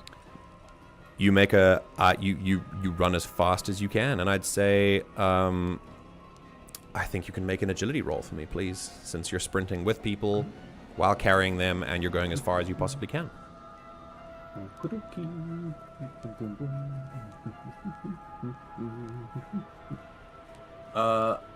Is anyone aiding, like telling Ochros where to go? I think you know the way to go. I think it should be Okay. you know the way you went. It's just. You can have a straight roll. Oh, yeah, I can have a very shitty roll. Okay. Oh It's just- no. Listen, it's not difficult terrain for you. You're It's not strong enough to shitty. get through it. Like, that's fine. You realize you're knocking down quite a lot of saplings, and you're not making a difficult trail to follow. But pummel through the terrain you do, and I will gain my fear. So, at that moment, you are moving off. You realize you are missing a fairy, but of course she's very, very tiny. And at this point, Cyrta, what have you been doing while you watch this? You don't have the spotlight yet, but just give me an idea of where, like, what your vibe is.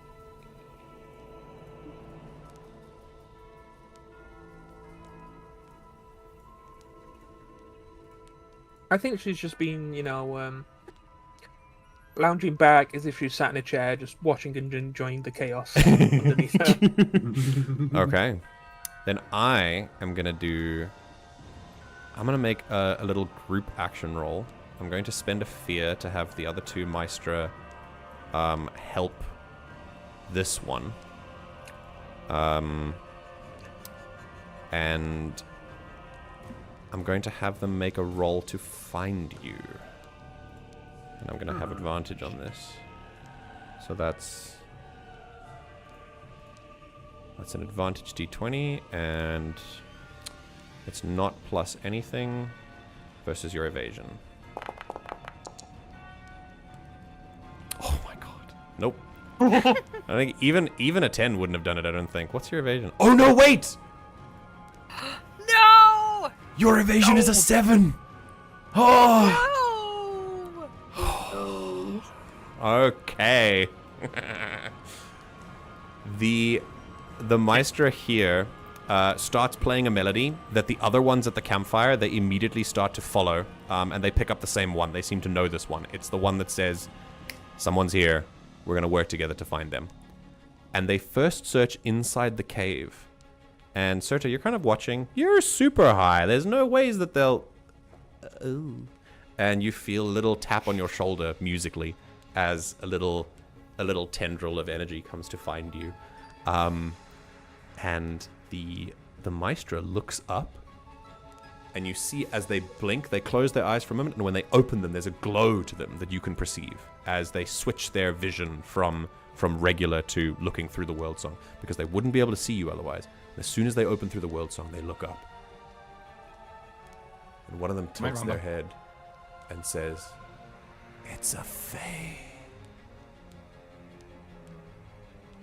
But that's what they can do. So you have the spotlight, Cyrta. What would you like to do?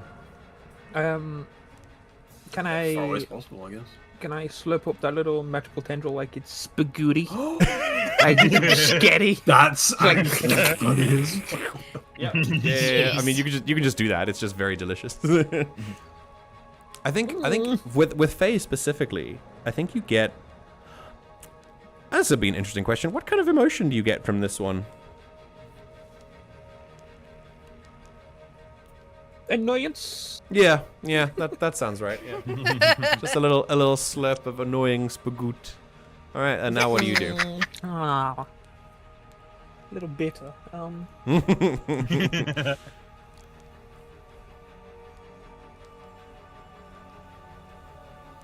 These gods are still struggling with the web. I would like to cast minor illusion. Or, okay.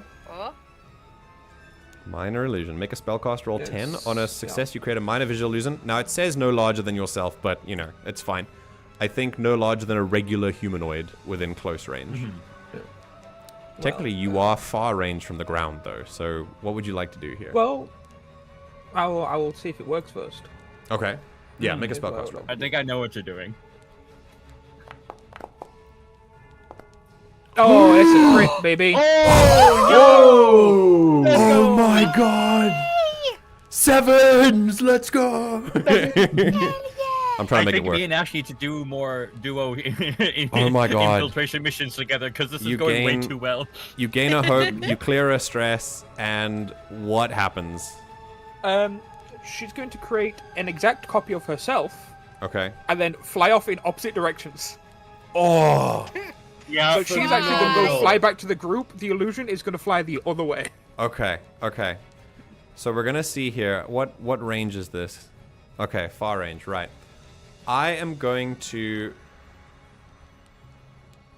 Because it's a 50-50, but because of the crit, I think it's gonna be a 75-25. She wouldn't fly off in the exact direction of the group. But, Okay, cool. She would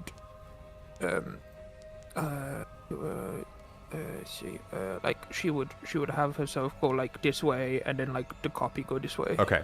I'm going to spend a fear. And I'd say, by the way, the vibe you should be feeling with the spending of fear and the gaining of fear is, as I gain more fear, there is this, there's this feeling of foreboding that should sink in, I'm stacking up a lot of fear. And then as I spend it, there's this catharsis of, okay, you guys are making momentum, I'm making moves, but I don't have a lot of fear left, so you can kind of tell that the train is slowing down, it's really interesting how that pacing happens. It's cool. Anyway, so I'm going to roll a 1d4. And it would have been a 1d2 if you did it without a crit, but on a 1d4, and on a 1, she'll tag you. On a 2, 3, or 4, she'll tag the decoy. Because she's going to try and do a tag and tail. Come on. Here we go. Come on. Yeah. That's a 2. Yay! Okay. She throws out another note of music that just streaks towards and tags the illusion. There's a little puff of smoke. And you can see there's a little ring of plants around this maestra that are just slowly dying the more that she uses music to do these things. And Cyrta, you see little illusion you turn around, give a little wave, and then zoom off in exactly the wrong direction. And you zoom off in the other one. And at that, there is shouting, commotion, slipping on webs, sticky things. The qual storms back into the cave. And Cyrta, you can just hear the shouting of, clean this shit up immediately. It just yells, echoes all the way, the entire camp hears it. And As she flies off as well, could I just use Voice of Dread just to have manic giggling in the ears of the person who's trying to track her? Just manic fairy giggling. I'm gonna write this down in my notes. You gain an enemy. Oh no, the Nemesis system. The maestro will not forget this. Next session, MJ's like, okay guys, new mechanic before we start session.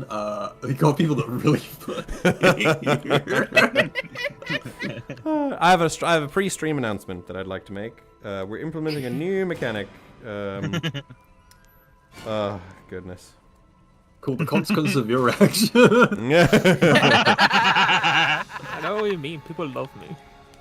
So you zoom away, and eventually you will rendezvous with a thundering Ochros who is making his way through the land.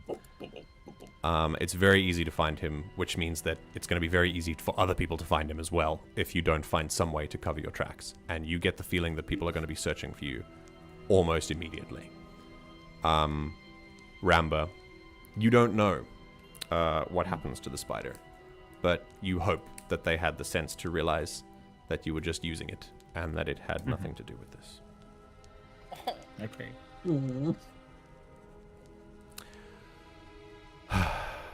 So, where do you rendezvous, and what do you do when you get there?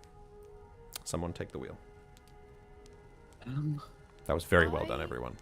Very, very, very good. Kind of feel like It's 6 o'clock currently, right? Yep. Map says past. Calendar says past 6. It's about. Yeah. It's now fully dark. Why don't we go towards the direction of the bear's not oldest encampment, but the old encampment? the one where you The- scared her out of. The cave you found her at. Okay. Yeah. And something I think Rauna would suggest doing is laying a false trail briefly. Okay. So- Okay. Yeah, Ochros' whole deal was like, they're gonna easily track me, so let's go somewhere we don't want them to follow, and then we'll see about covering our tracks from there. Just to be clear, So- you want to go to the cave first and then make a false trail, or you want to make a false trail towards the cave because you want to hide out at the cave?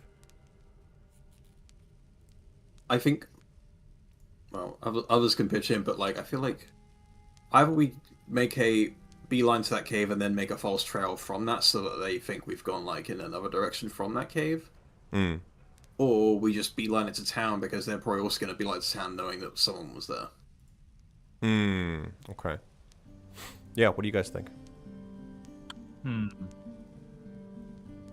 Well, I wonder if I could just continue to wild touch and maybe freeze back over some places, or use winds to shake trees so extra snow covers our tracks as we go. Okay. Okay, cool. You want to try and cover some. It sounds like this is going to be a group action roll. So let's try. Let's do covering the tracks and making a false trail first. Who's going to lead this action roll? Ochros himself? Question mark. I'd argue like Rauna's probably better at the whole like covering tracks. True. She Yeah. has that experience. True. Okay. Yeah. She knows what a tracker will look for. Yeah, exactly. Yeah. Okay. So, Rauna, you're going to lead. So, I'm going to ask each of you. Let's go Ramba, because that was the easiest one. You already have your plan. Tell me. Yeah. Let's make a quick spell casting roll, because you're going to do that. So, that's going to be instinct, I think, for you. Yes. Okay. Go ahead and make an instinct roll. Does this generate hope and fear, or is this a It's a reaction roll for a group action reaction roll. roll? Got it.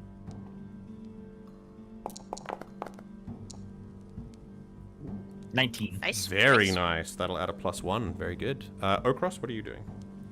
I think Ochros is essentially just going to be taking way more care, because before he was just kind of bowling it, but now he's going to be a lot more like he will be slower, but I think like that slower is going to be more steady and just like causing less of a noticeable distraction. Like he can't really do too much himself, but like he is just being as mindful as he can, pretty much. Okay. So we can be whatever you want. What do you think that roll would be? Instinct? I think it would be instinct. Okay. Like sort of like keeping an eye on the surroundings and like being mindful of that. So All right. let's see. Takes about 15 minutes to get to where you to the point where you want to be. Okay. That's a 13. Yeah, I'd say they give it another +1. And Cyrta, what are you doing to help cover up the trail and Can make a I false one? help with the snow effect? Because I have an idea. Yeah, absolutely. So, if Cyrta essentially makes herself like a beacon of warmth and radiating that out to, keep herself and, her new friends warm as they travel, but does Very so cute. by taking like the heat out of the moisture in the air, so it literally starts to snow. Ooh. Oh. That's actually fucking awesome. So That is there's lovely.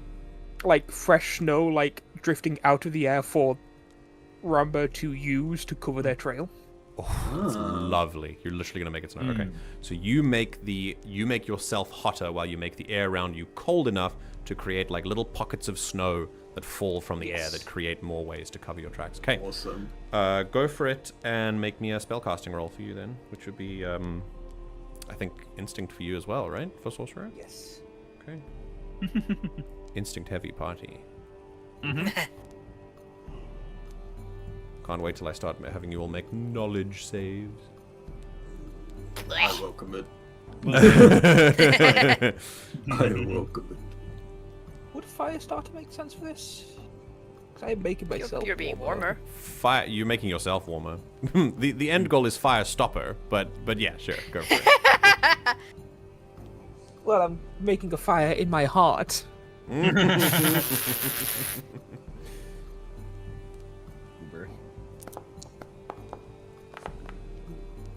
Okay. Wait. Now, because you used magic specifically to do this still gives a +1 to Rauna's eventual roll. But the source, I think it's still a success, so I'm not going to undermine that. So you still create the pockets of snow, but you get a little hotter in the wrong way. So you can mark a stress for me. Oh. Oh. You're immune to fire, but it's a little bit too much that you're giving yourself, right? It's a little bit of an overload, basically. Yeah. Uncomf. Yeah, mark a stress. Okay. And that leaves Rauna. You can do me a favor and make your roll. I think whatever you'd like to do to cover up tracks could be instinct, could be finesse if you Instinct, I think, makes the most sense of like using the knowledge that she has with it. You got it. Okay. Do you want hope for that, or you don't really need it? Do you? I do not have I would love to use survivalist, but I have one pip Yeah, of hope. give Well, give her some hope, yeah. you can use the hope then. What do you need the hope? Oh, was using experience just a single hope? It takes 1 hope, yeah. Why? Or maybe Why did I Ochros remember it could- was 2? No, it's 1 hope. It's 1 hope. Or Ochros could be very nice and give you more hope since he does have pressure. I'm just saying. Or I can give you a plus to your roll. So I want to see like Okay. yes, I want to see what you get. Okay. Sylv, just want everyone yep. to know, Sylv, you don't have the hope for this, but you can use both your experiences at once if you think. Yeah. Yeah. If you have 2 hope, you can use both experiences if both of them would help in this situation at the same time. But just letting you know. Okay, cool. Go for it. I am gonna tick survivalist, and situational bonus was a +3 question mark? Yeah, +3 from everyone. Everyone succeeded, so Plus yeah. 3. Roll. Come on. Why are we not rolling? There you go. There we go. Beautiful. Oh, that was almost correct. Oh my god. Oh, Oh Right, my I god. will gain a fear, but that is a 26. Oh my god. I don't think you need We're an rolling extra plus. so well. Unless you want a 30, I think you're good. I mean, a 30 would be funny. we're fine. It would be funny though. Have we ever had a I think is 26 Not- I the don't- highest roll we've had so far? This is the highest so far. So It's far? probably the highest, yeah. Jesus. Okay. Alrighty. So, with the effort of everyone, little packets of snow falling on the elephant footprints, little bits of magic sweeping over the, just kind of gently asking the soil to sweep over the elephant, the footprints, and the trees kind of righting themselves, making a little bit less of an intrusion in the forest, and correcting the imbalance that has been made in your hasty exit. You work together very, very, very well. And with Rauna being the one to direct it all, you are incredibly successful. Yet. Rauna, you get the sense that it will never be perfect, especially with an elephant trundling through here. Yeah. You get the sense that with enough time, they will follow this trail. However, leading a false trail has decreased the chances of them actually finding you. But you get the sense that if you spend too long in this area without moving on, they will find you eventually. But if you plan on moving on, especially getting back to that cave, because you've made a false trail before you get to the cave. So if you get to that old bear cave quickly, you should be okay. But you get the sense that this entire forest will be combed by them eventually, with the noise that you made. And I will say with this, as you, can you, Rauna, make me a little instinct reaction roll, with advantage, please, because of how in tune you are with your surroundings right now, coordinating this effort to make a false trail. Action advantage roll.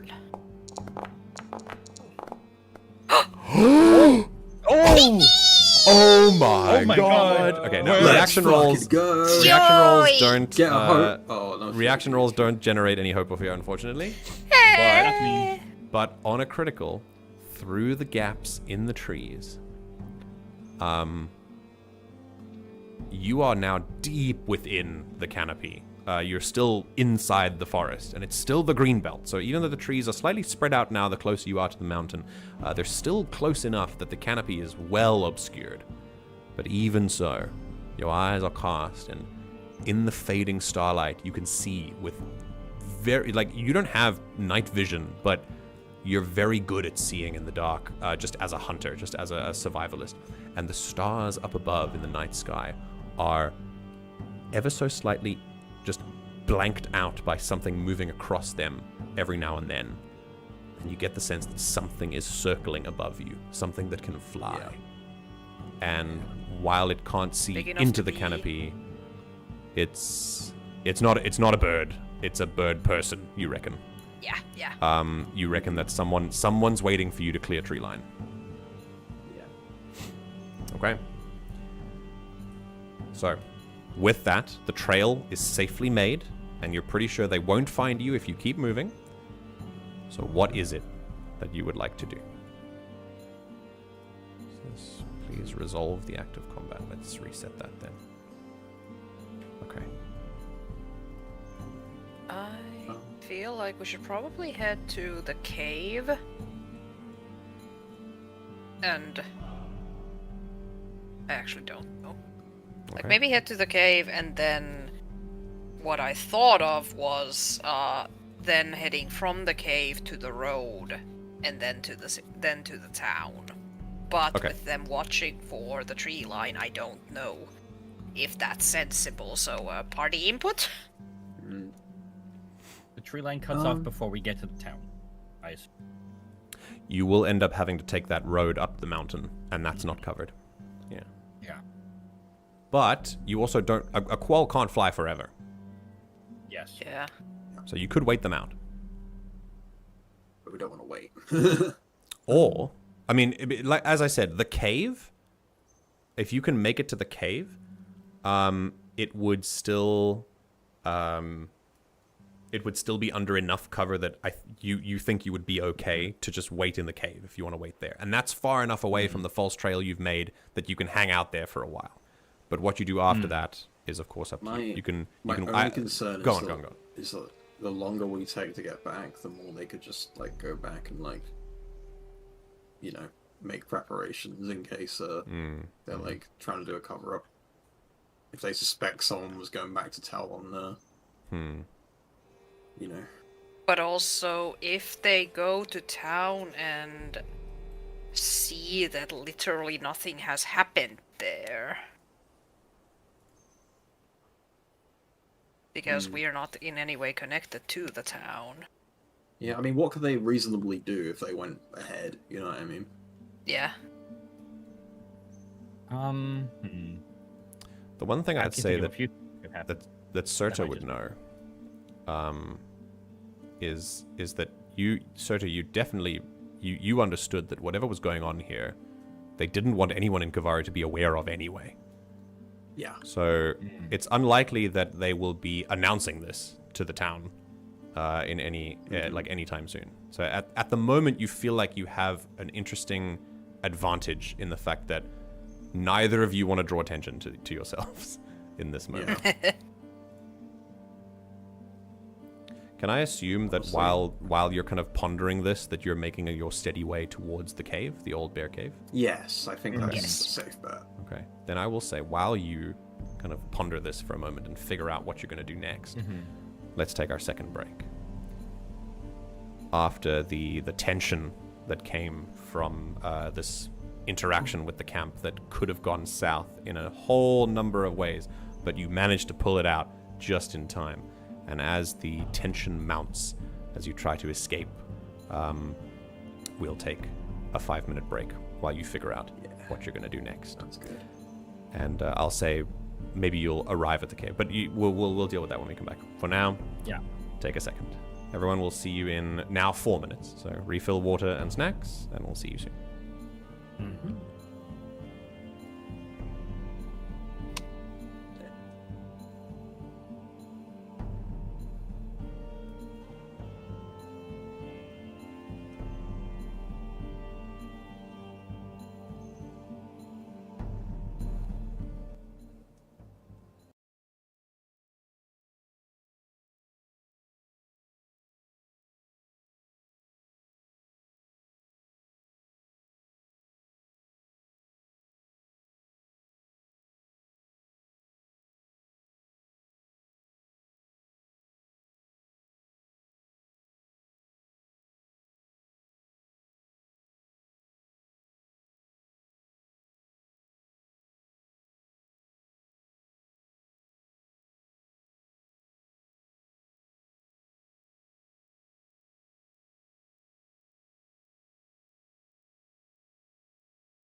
All right.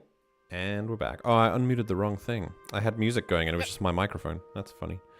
Right. No, the speakers are working now. So, So old.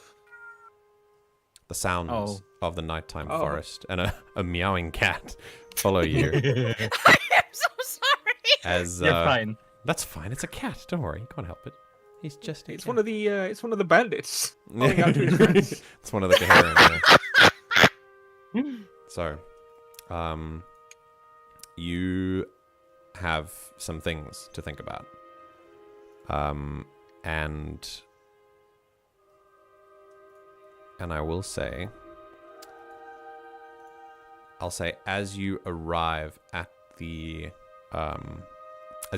entrance to the cave, there's a little bit of a break in the trees, but not enough. And if you make it quickly enough, the entrance to the cave is big enough for Ochros to kind of squeeze through if you want to get inside. And so soon, the shelter of trees becomes the shelter of stone, as you are pretty sure that no one saw you go in, and with it being very, very dark. Depending on the qual, I don't actually think.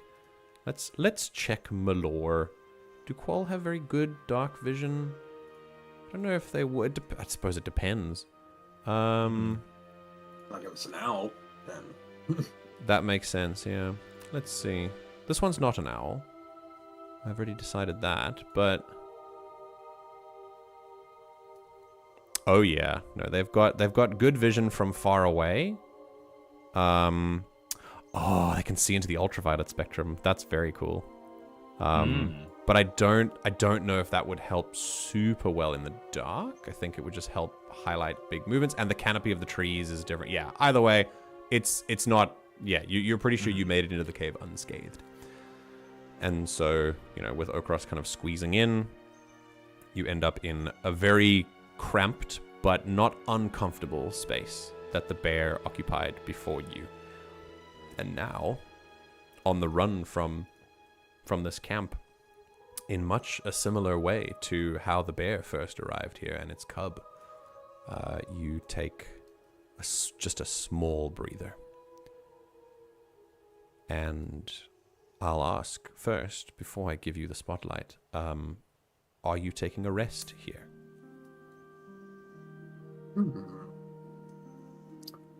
I guess my question is, do we need to? Ash took a lot of stress. I can help clear I'm stress fine. without a rest. I only have 2 stress. Okay. Oh, I think I can get rid of that for you. Oh, Oh, renewal you want to help druid. me de-stress? Yeah, of course. Oh boy. Yeah. I'm going Safety checklist. to... Safety checklist. We're gay. Sorry. I think I'm going to use Clarity of You know what, Nature. Clarity of haven't said nature, what. yeah. I'll One- post it in the. Post that in chat for me, please, yeah. Once I per long create a rest. space of natural serenity within Okay. close range, and I spend a few minutes resting within a space, and I can clear Cool. stress equal to my instinct, distributed as I choose between me and my allies, and I have 2 Amazing. instinct, so I can clear the 2 stress that Cyrta had. All right, what does that look like, Honestly, Ramba? I think with how everything was just like go go go after we were spotted, and the manicness of it, and then running away, and I think just because of how Ramba feels, with especially how she had to get out of there, I think it's like a bit of a sorrowful hum kind of like rises up from her, and you can see that like in the cave, like some moss kind of forms around, and it's like I think she's mourning the spider because she doesn't know if it lived or not, but she's not hopeful. No. And she's like doing in her own way of like soothing herself with this song and respecting the tarantula in it and its life, and using that to kind of clear everyone's minds and kind of help everyone just like relax after the rush that we all felt. Very cool. Very cool. And Cyrta, you can clear 2 stress. Oh, okay. Woohoo. So not only is this stress clearing for Cyrta, but actually it's the equivalent of kind of giving her a feast, because she eats the music anyway. Oh, yeah. So it's almost like a Yum, yum, yum. Yeah, it's actually food. Like it's genuinely food for her. That's cool. Awesome. A snacky. I think That's a treat. I think while this happens, Cyrta will be like, I think sat on Lemu's head. Leimu is not sure if this is okay or not. He does like wiggle his head like when you're trying to land. He's like, "Eh," and like wiggles But his head tiny like, bug "What the head. fuck? I cannot see. This is illegal." And she will, out of her bag, take a tiny marble. Yes. Okay. Which, kind of looks like the world's tiniest, like, star ruby. Ooh. Beautiful. And she's gonna, like, shake it like a magic 8-ball and just, like, hold it to her head, like, Okay, so Ochros looks at this with his not so great eyesight and is like, is that the evidence you procured from the cave? No? He kind of like fidgets a little bit and blinks. Did you get any? Oh, yeah. And she's gonna put that back in the bag and then pull out the world's tiniest notebook and then hold it up to him. He leads it ever so slowly and squints. I'm very sorry, Cyrta. I can't read that small. Is my handwriting that bad? I do Sorry. any one of us No. can that small. What about you? And she, like, holds it down over Lemu's eye. Leimu just thumps his tail like, "Yay, I'm being included now." Thump, thump. I think if anyone could read it, probably Ramba, but at the same time, it's like that's only because she's the smallest. Yeah. The writing seems bigger to her than to the others. Anyone have a magnifying glass? Rowdy, I you don't do think have so. your bag of useful items. Yeah, you have the pneumatic pack. You can read it out loud. Yes, I know. I was just saying it's cool, but yeah. Actually, now that you mention it, I do. Rowdy pulls out a little, like, jeweler's eye. Rowdy have hope for that? Yeah, that's the problem. No, I It do not have hope uses. for that. Oh, It uses. fuck. it, Well, yeah. isn't that I'm it using you that hear for that? this. do you hear that? Oh, it sounds like Rauna has full hope. That's crazy. We're not using that for this. No, take it. I need to give it out. Yeah, he needs to give it out, otherwise he loses it. Yay. Yeah. I lose it. Okay, Yeah. wonderful. Yeah, have full hope. I Plus it appreciate stays. that, thank So you. like, yeah. Okay. All right, you have Yay. full hope. I would say that like on the way back, that Ochros would have absolutely like I don't know how Rana takes praise, but very much gotten praise for doing such a great job of carrying tracks. And Rauna, yeah, there is something about Ochros that is just inherently reassuring. Like just having him nearby is this. There's this constant, very big reminder, literally, that that there is something very stable close to you, and whether or not you are actually religious, he is, and so deep does his spirituality run that it is kind of inspiring to be next to him. It's one of those, Aw. and that gives you the hope. All right, so here we are, and Cyrta, do you like regale the party of what you found in there? She can read it out. Thank you. All right.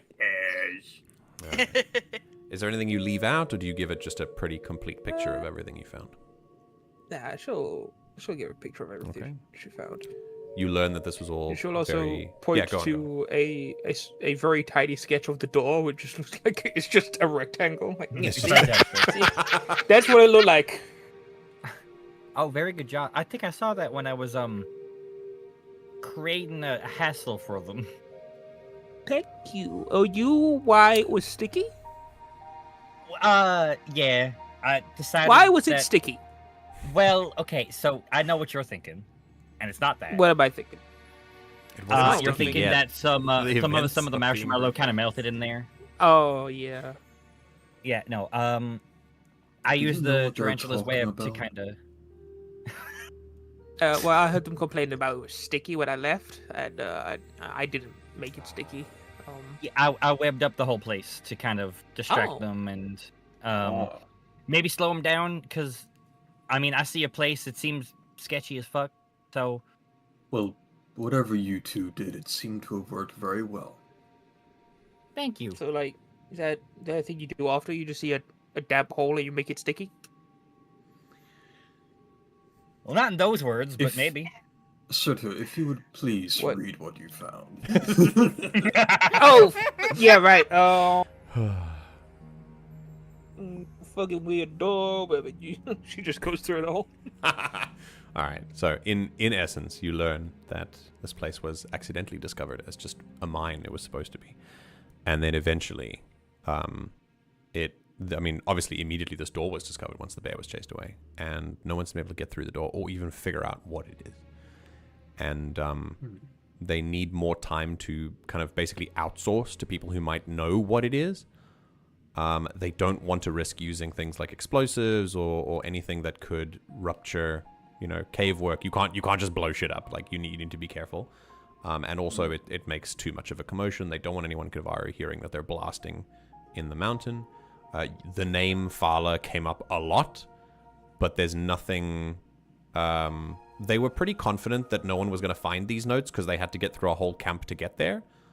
But there were no specific seals. There was no official branding of any kind that may have confirmed anything. Just a name, which confirmed, obviously, that this must be Councillor Fala. But nothing official. It could have been anyone. And, yeah, that's it. Oh, sorry, one more thing. There's a split of people in this camp between people who are officially from Kovarru as guards in Fala's territory, who've been sent up here on a rotating basis, and mercenaries hired from outside, led by a Kaherim named Nichia. That's just extra. So It's not minerals they're looking for, it's this door. They were. Oh, you cut off, Sylv. What did you say? They were what? Or they were looking for minerals at first. And found this door. Then a door got in the way. Yeah, the door was not intended. Interesting. Do you think that whatever behind that door is what the elemental wanted to protect? You may be onto something, Ramba. I wouldn't doubt it.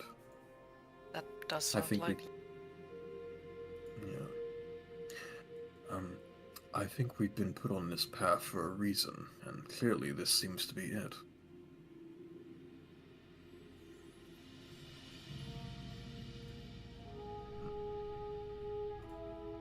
Well, once we have an opening or some time has passed, we need to head back to Kovarru, but how do we word this to the higher-ups? Do we go in just full honest? Just been like, hey, that Fala person, sketchy as fuck here, look. Do we just point him towards the cave? Do we tell him about the elemental? I don't know how honest we should be with these people. And if they'd believe us, we are outsiders.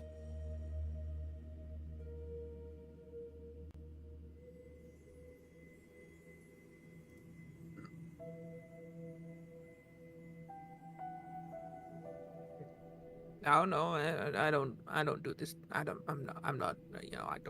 I don't do this kind of thing. I just... You did your job. You're fine. Oh, okay. You did good.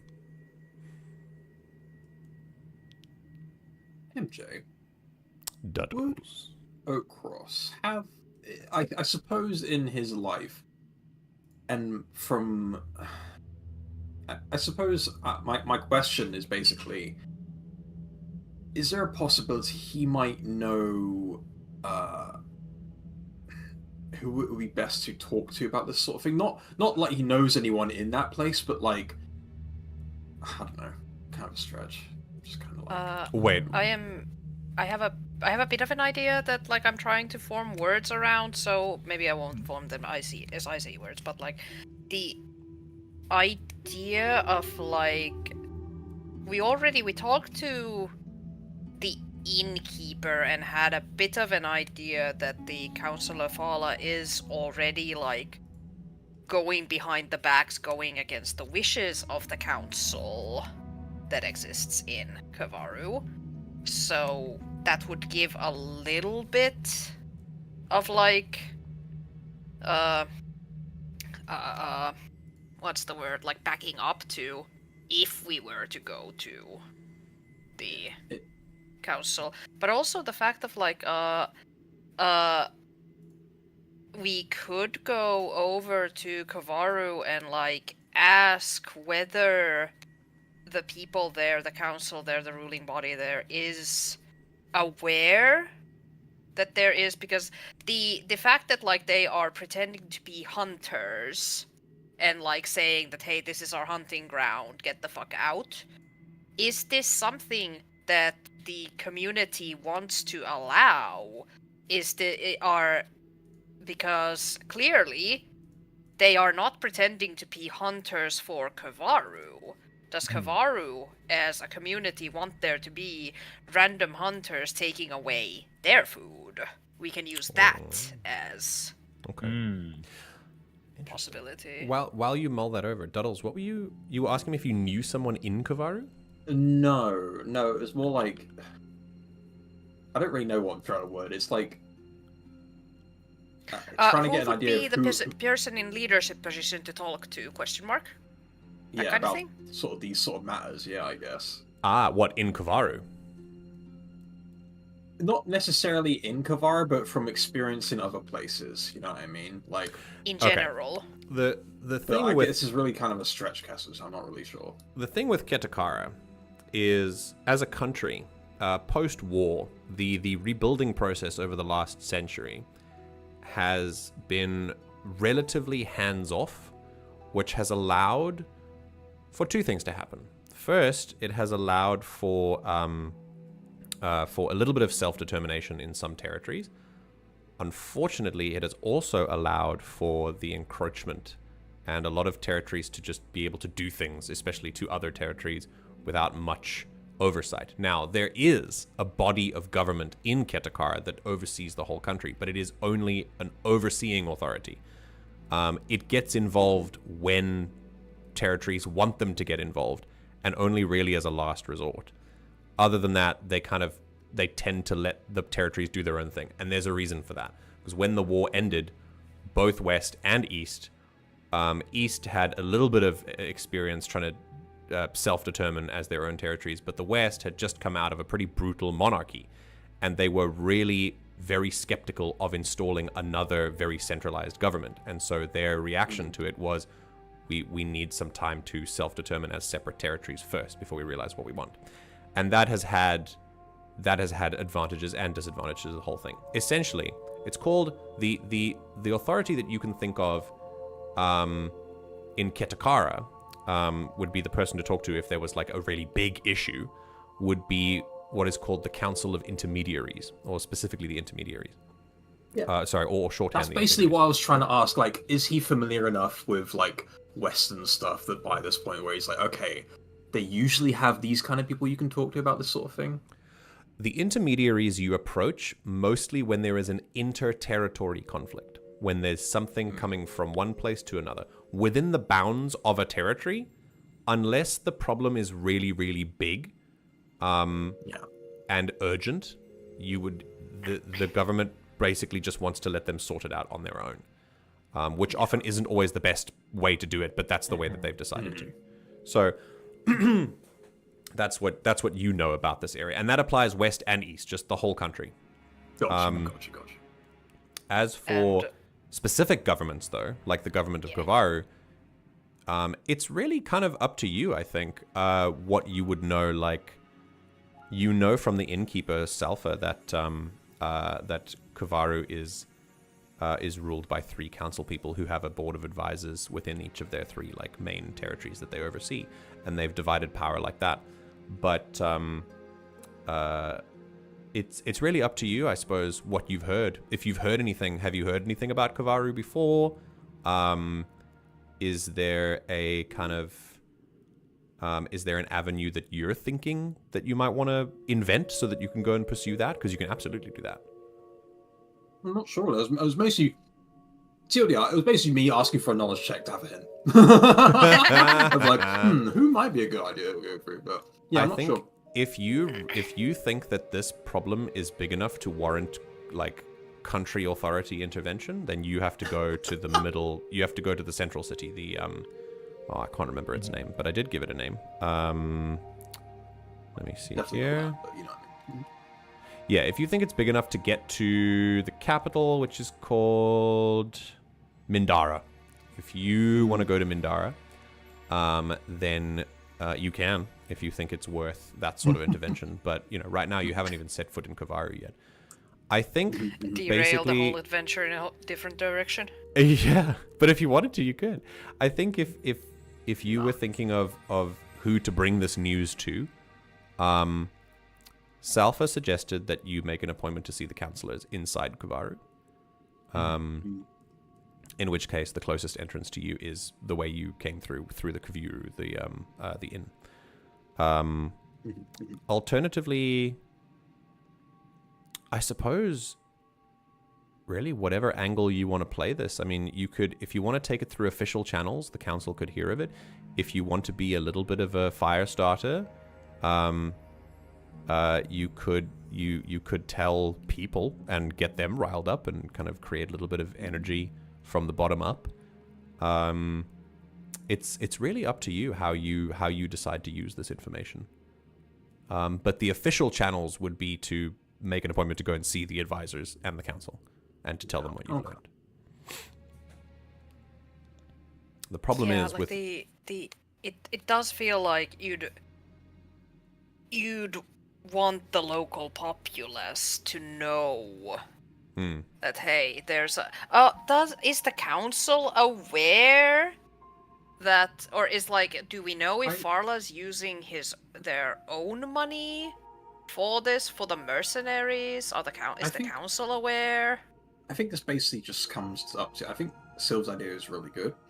I think we actually just need to step into Kovarru and learn more about it ourselves. So I think no matter what we do, we go into Kovarru, learn more about people, and then maybe we find someone we can talk to about it. Okay. Yeah. Okay. Awesome. And go from there. And if it comes to it as well, I think if we are able to like meet up with someone fairly quickly about it, like I think the angle we should go with is just be honest about the elemental, because like even when we mentioned it to the innkeep, it was like, oh, that's really weird that an elemental was that late. And if we say that it forced itself to use all of its energy to give this message that this was sketchy, and this is what we found there, I think that'll lend us extra things. Possibly. Especially seeing that we have a hunter ranger person, we have a druid, we have a fairy, like we have an older figure. I think. Yeah. If it's nature based, we can have this just who we are kind of gives extra credit to it. For Cyrta, do you think that Cyrta plucked any kind of anything that was she just writing things down in a notebook, or did she pluck something that could be used as hard, at least not with an official seal, but some kind of evidence that this was happening from the table? Goal. I mean, if she could have carried something. I think the beauty of your phase ability is that it does work with your equipment as well. It's not like being an arranger that you have to leave everything behind. So, if you could like fold up a paper into like a teeny tiny square, you could have taken something with you. So I'll ask you. Well, you can only fold paper like 7 times or something. So... Exactly. That's what I was thinking. But even if you fold the paper airplane, that would have been like aerodynamic while she while you flew through a mountain. Yeah. Do you think she? Yeah. If you wanted her to have taken something, she could have absolutely done that. What do you think? She could have taken something with like the councillor's name on it. Okay. Okay. Cool. What do you think would? What kind of thing do you think would be the most? Kind of, I think something that was important. Probably written by the councillor. Ah, like a correspondence Instead, it's sent like an to the example thing. of Okay. yes, Handwriting. it's like an example of their handwriting, Okay. kind of thing.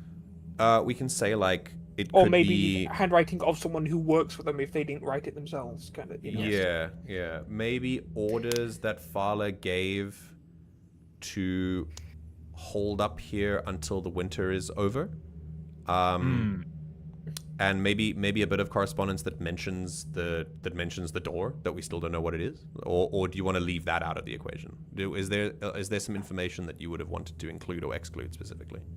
Also, Well, I mean, kinda- the counselor didn't want other people to know about the door, so I think definitely tell other people about the door. Okay, cool. It would be in Cyrta's mind. Yes. Yeah. Like, well, fuck you. I also kind of want to lean into the fact that there are mercenaries here, and it's likely that these mercenaries aren't here by council approval. Okay. They're solely for like personal reasons. Okay. But I don't know if we can fit paper that has all of that. Yeah, I think the correspondence is different. So, Cyrta, you can choose. You can choose either you can have a page that includes either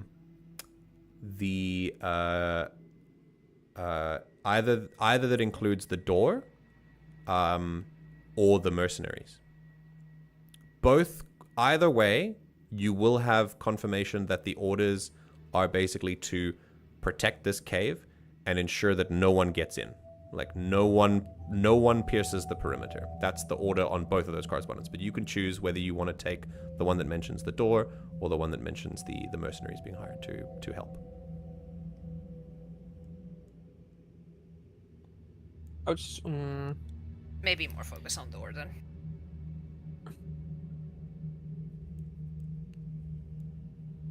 Because I guess mercenaries could be explained away, but door cannot be explained away as easily because the door is gonna be there still. Oh my god, I've just realised I'm being muted. Hi. Yeah. oh, you silly bitch.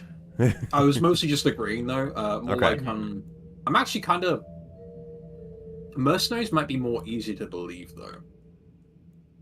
Well, But hey, look, there's a door here. Go, you'll find door. Is also maybe the easiest because mercenaries can hide. I'd like go away and just lie. yeah. Mm-hmm. The door is like physical proof that they can't get rid of.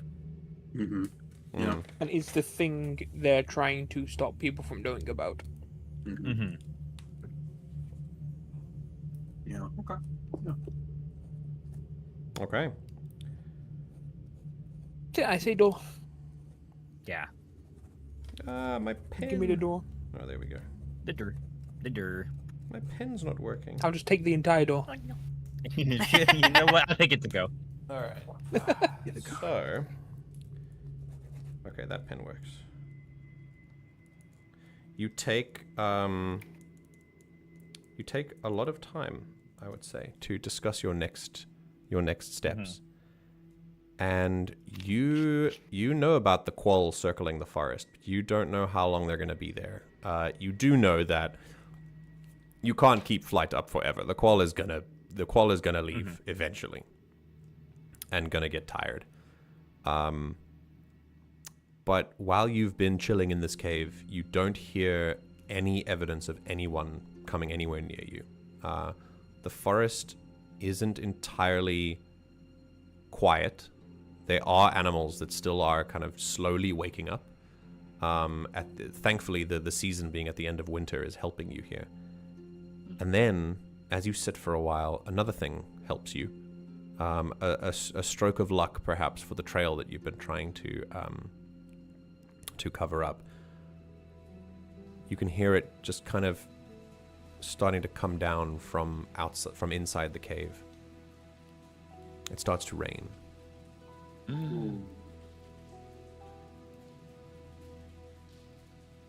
And I don't know if anyone's been inside a cave while it rains, but I have. It is one of the most beautiful sounds ever. Oh, it's fall asleep instantly. Actually, Yeah. And for those of you who are, for all of you are musically inclined at some point, but for those of you who are more easily than others, this is definitely something that many a maestra has used as inspiration for a work. Or and the rain will certainly help cover your tracks as well. And so you get the sense that as long as you don't stay here too long, Once you move, you should be able to move carefully. And also, the thing flying up ahead is probably going to be debilitated by this rain as well. Ochros closes his eyes and just listens with his sensitive ears to the lovely sound, and I think he just quietly mutters to himself like a small prayer of thanks to Eyya. Very cool. As you ponder your next move, how long do you reckon you stay here until you decide to move on? And when you do move on, do you wait for the rain to stop? And then when you do move on, are you moving back to the tavern and just going to enter Kovarru? Honestly, why don't we try doing an actual rest and do the mechanics for that? You want to do rest? Okay, cool. Not a full rest, but a short rest. A short rest. Yeah. Short. Short rest. Okay. So, let's do a short rest. I'm going to refresh. I'm just going to click short rest. We're going to refresh. I feel like we're going to be here for an hour or two anyway, so we might as well. Yeah. Yeah. Okay. Well, I'll might as well fast means forward that he us. gains fear. Well, Oh no, I gain some fear, but you guys can gain hope as well. So here's how this works. No one's taken any damage, which is great. No. So you can spend a lot of your downtime moves on gaining hope, which will help you a lot. So Woohoo! in downtime, you get to choose a couple of things. We can click. Hang on a second. Let's click. If we go to the party token, I believe resources. Yeah, short rest. Okay. Trigger rest content. Let's see what this does. Trigger rest content. oh no. Did this do something Yes, to you? it popped up. Yes, on my sheet, I see the short rest thing pop up. Okay, so it doesn't show up for me, Ooh, but yay. I'm Yeah. going to describe to the group what this is. On a short rest, you can, let's see here. You can do what is called downtime activities. You get 2 activities, and if you have any extra domain cards in your vault, you can swap them out if you want to. You get 2 activities. A long rest does the same activities; they're just better than the short rest activities. Short rest is like a little minor version of the long rest activities. You can either tend to your wounds and heal yourself, or heal someone else. You can clear stress, and you can clear stress. Yeah. You can repair any armor that's been damaged, or you can repair an ally's armor. Or you can do something called prepare, where you can describe how you are preparing for the task ahead and gain 1 hope. And if you do it with another party member, you each gain 2 hope. If both of you use one of your downtime activities to be prepare. And then at the end of it all, I gain 1d4 fear. With a short rest. With a long rest, I get more fear. And I also get to advance long-term countdowns if I have any up, which I do. So, I'd like to ask you. Well, let's go one by one. We'll start with Cyrta. What are you gonna do? You've got no stress, so I wonder if I think most people are just gonna prepare. But go on, Cyrta. If you are preparing, tell me how.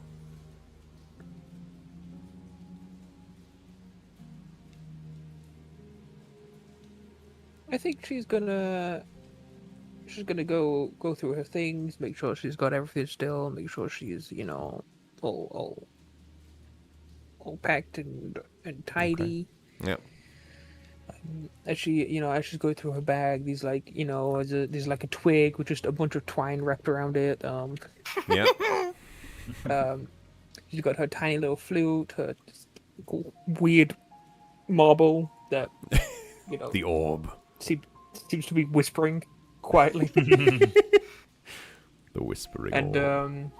another little twig that seems to have just some cobweb bunched up at one end, and perhaps just a very tiny little torch. Cute. Okay. You can. Hang on a second. I believe you can do the same. You can choose the same move twice, so you can prepare twice if you want to. So yeah, Cyrta, are you going to prepare twice? Yeah. Okay, you've got nothing else to do, so you gain 1 hope for both. But is there anyone who'd like to prepare with Cyrta? You know what? Let me do it this way. Who? Let's look at mechanical first, and then we'll go to the roleplay. So Cyrta's going to prepare twice. Ramba, what are you doing? The same. Okay, prepare twice. Cool. Ochros, what are you doing? Yes. Prepare twice. Cool. And Rauna also? I'm gonna be different. Clear stress and prepare. Okay. Oh, Alright. you have So, stress. I have 1 peep of stress. Okay. Oh, Rauna, what? clear your Get rid of stress. Go ahead and roll 1d4 plus 1, because your tier is currently 1. Can I click on the things? You should be able to. I don't know. I don't see I what click you on the see. things? Yeah, there's Take short rest moves, and downtime. you can pick them. Oh, look at that. Yeah. Okay. So go ahead and click clear stress. You describe how you blow off steam and pull yourself together, and then clear stress. And then you're going to prepare. So you guys can manually add the hope. You don't have to click the prepare with friends thing. But, whoa, you would have Nice. cleared 5 stress. That's crazy. All right, so I will ask You're stress Rauna to tell me how she blows off steam and clears stress first. So how do you do that? She basically takes a power nap listening to the rain, like Amazing. leaning her back against Lame, who's like lying down, and they just have a little nap. The vibes are immaculate. Okay, and then we'll go with prepare, and everyone's gonna do a prepare with friends. So mechanically, you can all add 2 hope, all of you, and then Ochros, Ramba, and Cyrta can add another 2 hope. So you 3 get 4, and Rauna gets 2. Okay. Full While on. doing this, could I use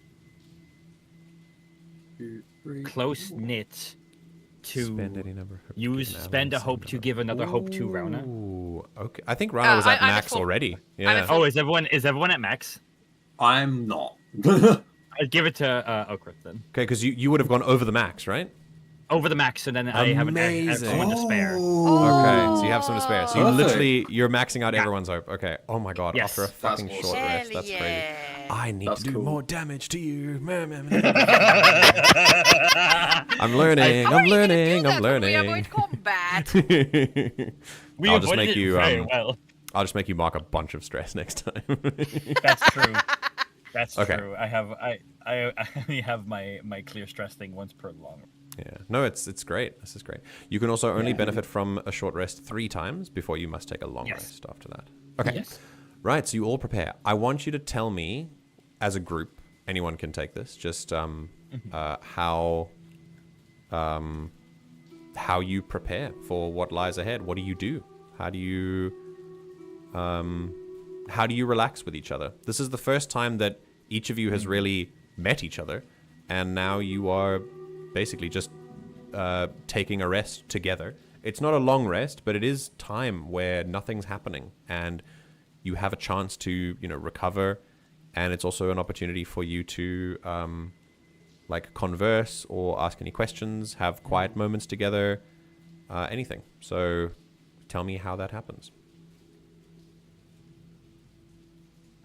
I can say with Ochros that, especially in his long life of hardship, he has always seen these moments of peace and just the rain pattering down outside and all that as moments where the world is take a breather right the fuck now, and he does just that. And I think he is sat at the entrance, sat closest to the entrance, probably almost forming a big wall / door to keep all the heat in for the rest. Oh, beautiful. And I think your ass is cold his as hell, trunk- by the way.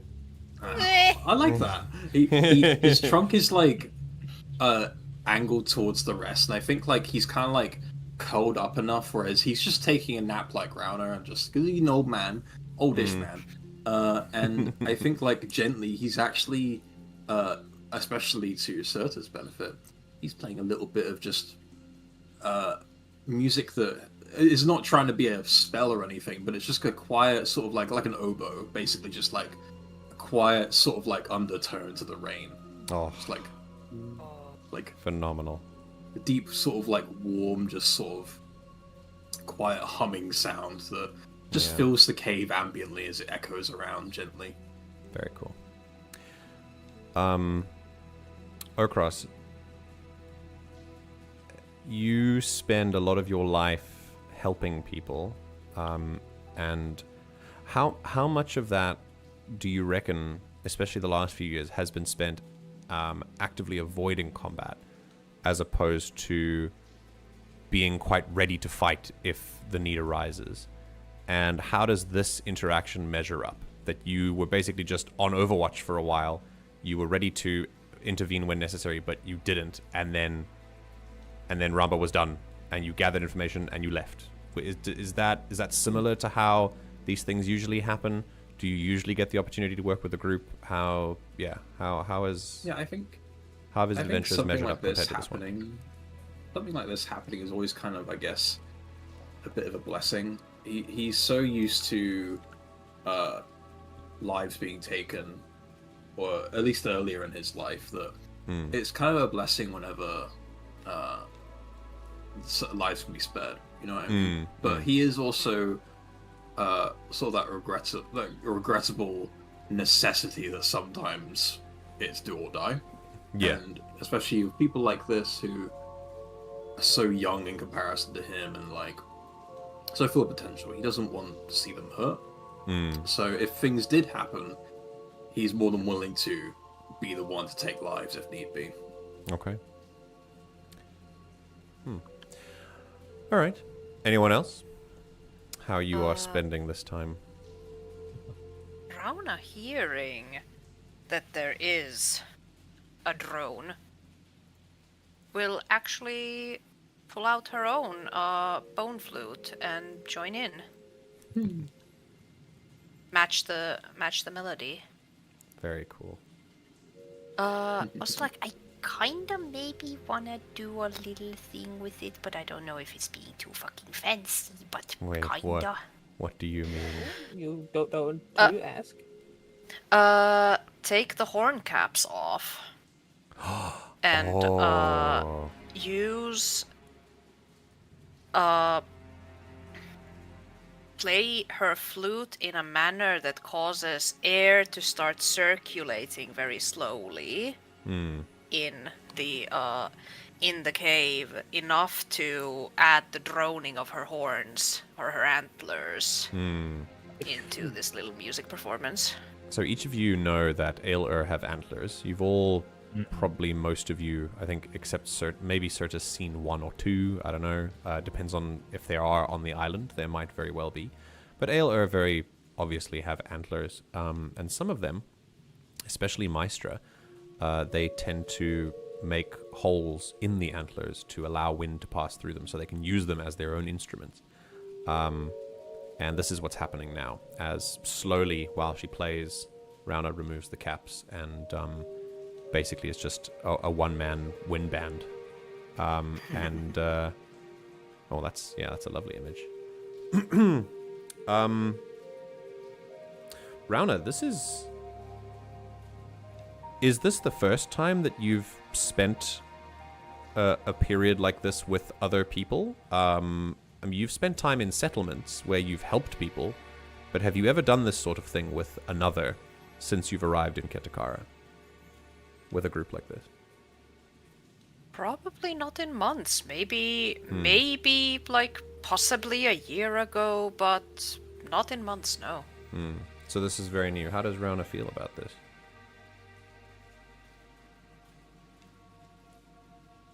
She feels that it is transient. It like is something like a that is moment. here. Yeah, it is very fleeting. It will be gone before she Okay. notices. Yeah. Interesting. Okay. Is Lemu howling along to this performance? Is he a howler or is he a chiller? No, he's so chill he's- about this. He's not like Wolf Link in Twilight yeah. Princess. How Yeah. to a tune. Yeah. Or a husky who just gets too excited and goes, Oh yeah. Yeah. Oh, Oh, my yeah. fucking god, no. No. He respects the music, goddammit. Yeah. I think- Ramba? Sing along. I think with the music playing from the two, and just finally having a bit of company on her travels. She hasn't been out for very long, but like going from a very close knit community to barely any interaction socially. There's been a little bit of loneliness for Ramba, and I think especially having Rauna here and Lemu, who distinctively remind her of home because that's where she met them. I think while the music plays, kind of similarly, like echoing what happened in the past, I think Ramba would just like snuggle up with Lemu and listen to it, and it would just be like a quiet moment for her to remember her home, her family, the circumstances that led Rauna to coming to her village, and knowing that the doggy and her got along a little bit more well than her child version and Rauna may have with the age disparity. Just have that quiet comfort with the dog, and as they listen to the music, and like kind of lets like a little bit of rest finally hit her, instead of having to be on alert as much and looking out for only herself for a while. She can finally let a wall down to remind herself that she is new at this, and she is still young, and there's still much. Cool. You threw yourself into danger back there in many ways. And it went very well. It could have gone very, very badly. I mean, you were detected by another Maestra, and I don't think that Ramba has ever fought another Maestra before. Like, you've barely fought people. Like, fighting really isn't your thing, And facing a magic user is like a different thing. They were able to see you. You were a little spider crawling on a cliff, and they were like, "Hey, what's that?" And it's you're playing in a very big playground right now, and the danger feels different than it does for other things. You're about to walk into a land that you know nothing about, having already pissed off one of the leaders of that land. And when you jump into danger, it's not just yourself you're thinking about, but the one whose life is linked to yours back home. Does that thought occur to Ramba in this moment? Oh, of course. Like, especially with like the familiarity of Lemu and Rauna. Like, again, thoughts are already of home. She's already thinking about her family, especially her linked twin. And I think it's less so.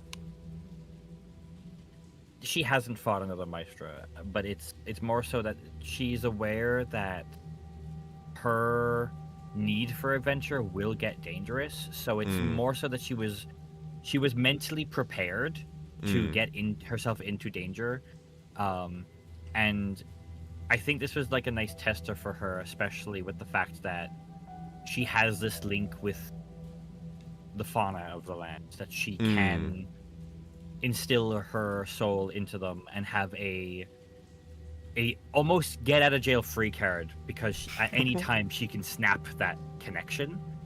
I think it hasn't fully sunk in the fact that her body was a sitting duck during that, though. I think in this instance, she was so focused on the task at hand. She was so focused on making sure that they got some proof of this, that to follow the words of the elemental, because this is big to her.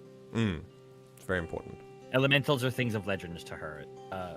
These people she's traveling with are a fairy who, again, is also legend. And one person she looked up to as a child, and another just that's older than what is conceivable to her from her like young age, and just unknowingness of the world. So everything about this is so grand that she hasn't fully grasped the danger to her own body, but she's still thinking about the danger to her twin, not to her twin. Yeah. Okay, cool. All right. And Cyrta, while all of this is playing out, and you're kind of checking your equipment, how do you prepare with the group? How do you involve yourself in this, if you do at all? But since it was a group preparation, I would say she would probably have to involve herself for it to work mechanically, just saying. I think what she's gonna do is, with all the music in the air, she is going to like someone just letting the currents of a river just take their body. She's just going to relax into the current of the music and let her body float around in the streams. Oh, that's cool. Which no one else can see, but she can. Yeah. So she's just floating around in the current of the music through the cave. If anyone is able to listen and engage their senses with the world song, they would be able to see this if they covered their eyes with that layer. But at the moment, it just looks like Cyrta is making very interesting patterns through the cave.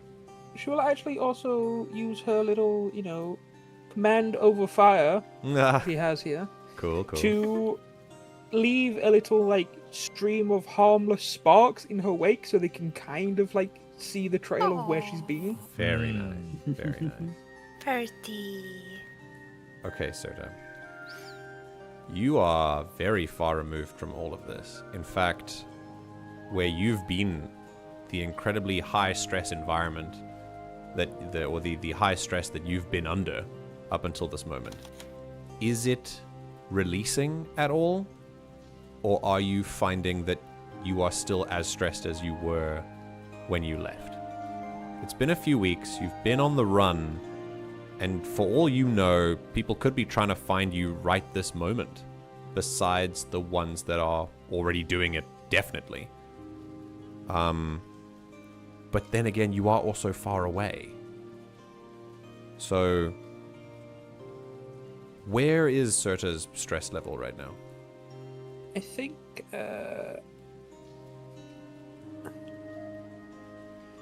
this is probably the most relaxed she has been since, for a while. Cool. Very cool. Okay. For many of you, people aren't really something that are permanent fixtures, especially in the current chapter of your lives. They're fleeting. They pass on, as is the way of things. But here in this cave, at least for an hour, you have some time to figure out what it means to share a moment with others in the same boat.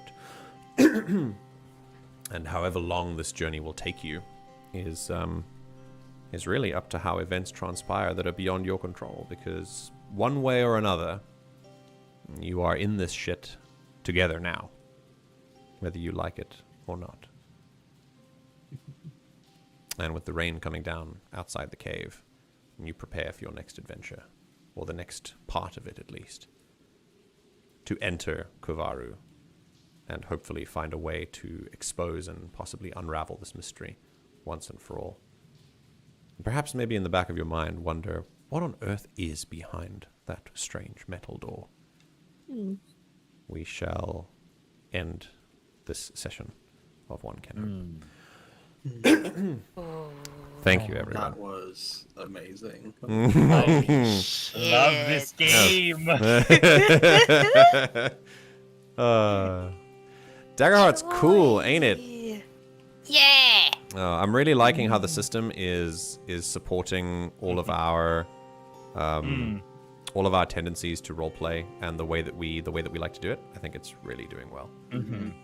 To all those watching, whether you're on the VOD or live here, I want you to know that when I talk about things like this place, the campaigns that we make have an educational component.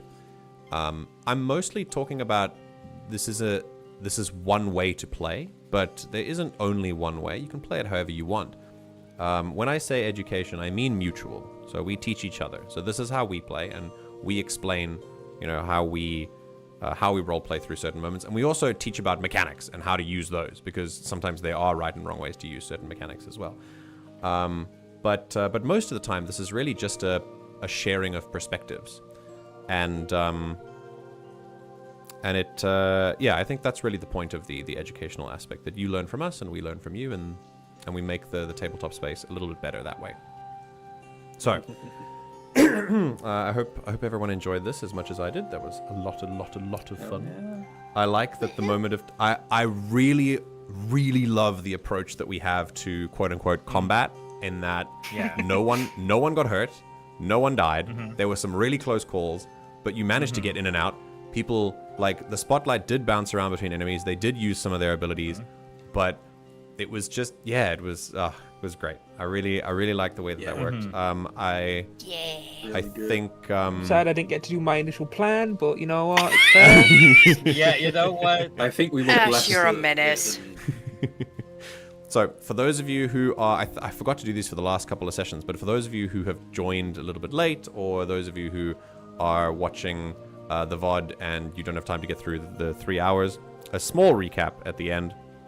The party started by following up on the lead they had for the camp, and infiltrating with Ramba and Cyrta. They narrowly avoided being fully detected, realizing there were magic users, Maestra, here in this camp. They made their way all the way to the entryway of the cave and found a person there that seems to be leading the whole operation and working directly for Councillor Fala, whoever that may be. They found the documents that she had been working on, this Qual woman. On her desk, there was correspondence that explained that this cave was, in fact, discovered in the efforts to make it into a mine where they would create resource extraction projects here outside of Kovarru, and they found, in fact, that, or completely by accident, that there was in fact this strange metal door that they couldn't get through, and none of them really knew what it was, even the Maestro. And so they've been waiting out the winter, because it's too cold to start anything big here, to find out and to send word elsewhere to find out what the hell this is, because they don't actually know. And of course, without the party actually being super close to it and being very knowledgeable about and not having seen the door up close, they don't really know what it is either. So, beating a hasty retreat, things got very tense for a while before the party was able to extract themselves, and with Rauna and Ochros' help on Overwatch, and with a shoe tying prank that paid off at just the right moment, the party was able to safely move away. After a group effort to cover their tracks, they knew they were being watched, and so they decided to wait out the storm by sheltering in the very cave that they drove the bear away from back in session 1 when they started their journey together. And taking some time to prepare for what lies ahead and hatch a plan, they stayed in the cave for a while and and relaxed, shared a tune, and got ready for the next leg, which involves, if I'm correct, actually entering Kovarru now and figuring out how things work there before they decide what to do with the information that they have gathered. And of course, you will be a little bit more prepared for the next leg of this adventure, because not only do you all have lots and lots of hope, but you will be entering Kovarru at level 2. Wait, is there a wait, hang on. Are we doing that now? Level up? There you go. Whee! Boom! I'm doing a celebratory cannon for level 2. Yay! There you go. Ash, now you can explode. Yay! Ow, dow! Yay! Okay. So, I think I'll let the my 3 in the prayer dice withers away. You did not pray hard enough. I did not pray hard enough. So here's how we're gonna do this. We don't have enough time at the end of the session to level up on stream, and it takes a while to do that anyway, especially because it's your first time. So here's what we're gonna do: we're gonna level up off stream, and we're gonna make our decisions. If you guys need to think about it, we can take some time during the week. But I'm around now if we want to talk about what's gonna go on. But I'm going to summarize once we've done leveling up over the week, or if we do it now. We're going to record our changes, and then we'll, at the beginning of next stream, we'll summarize everything we've done for that level up next stream. So, I will do that as soon as the stream is over. If anyone wants to chat, and I'll explain how the mechanics for leveling up work then. Basically, there is a procedure. You choose a number of different things, like you can choose a trait increase or an extra card or whatever. I will display that at the beginning of next stream. Until then, though, my friends, fellow players, thank you very much for this session. It's been wonderful. And I will bid the very temporary farewell. Say goodbye, stream. Bye, stream. Bye-bye. Aren't they lovely? And you, dear viewer, are indeed lovely as well. Thank you all so very much. I appreciate all of you. As I say, no matter how you have been engaging with this, it's been super cool to know that we are able to reach anyone with our joy and love of tabletop. So thank you very much for joining us on this ride. And we will see you again in session 4 of One Can Hope. Take care.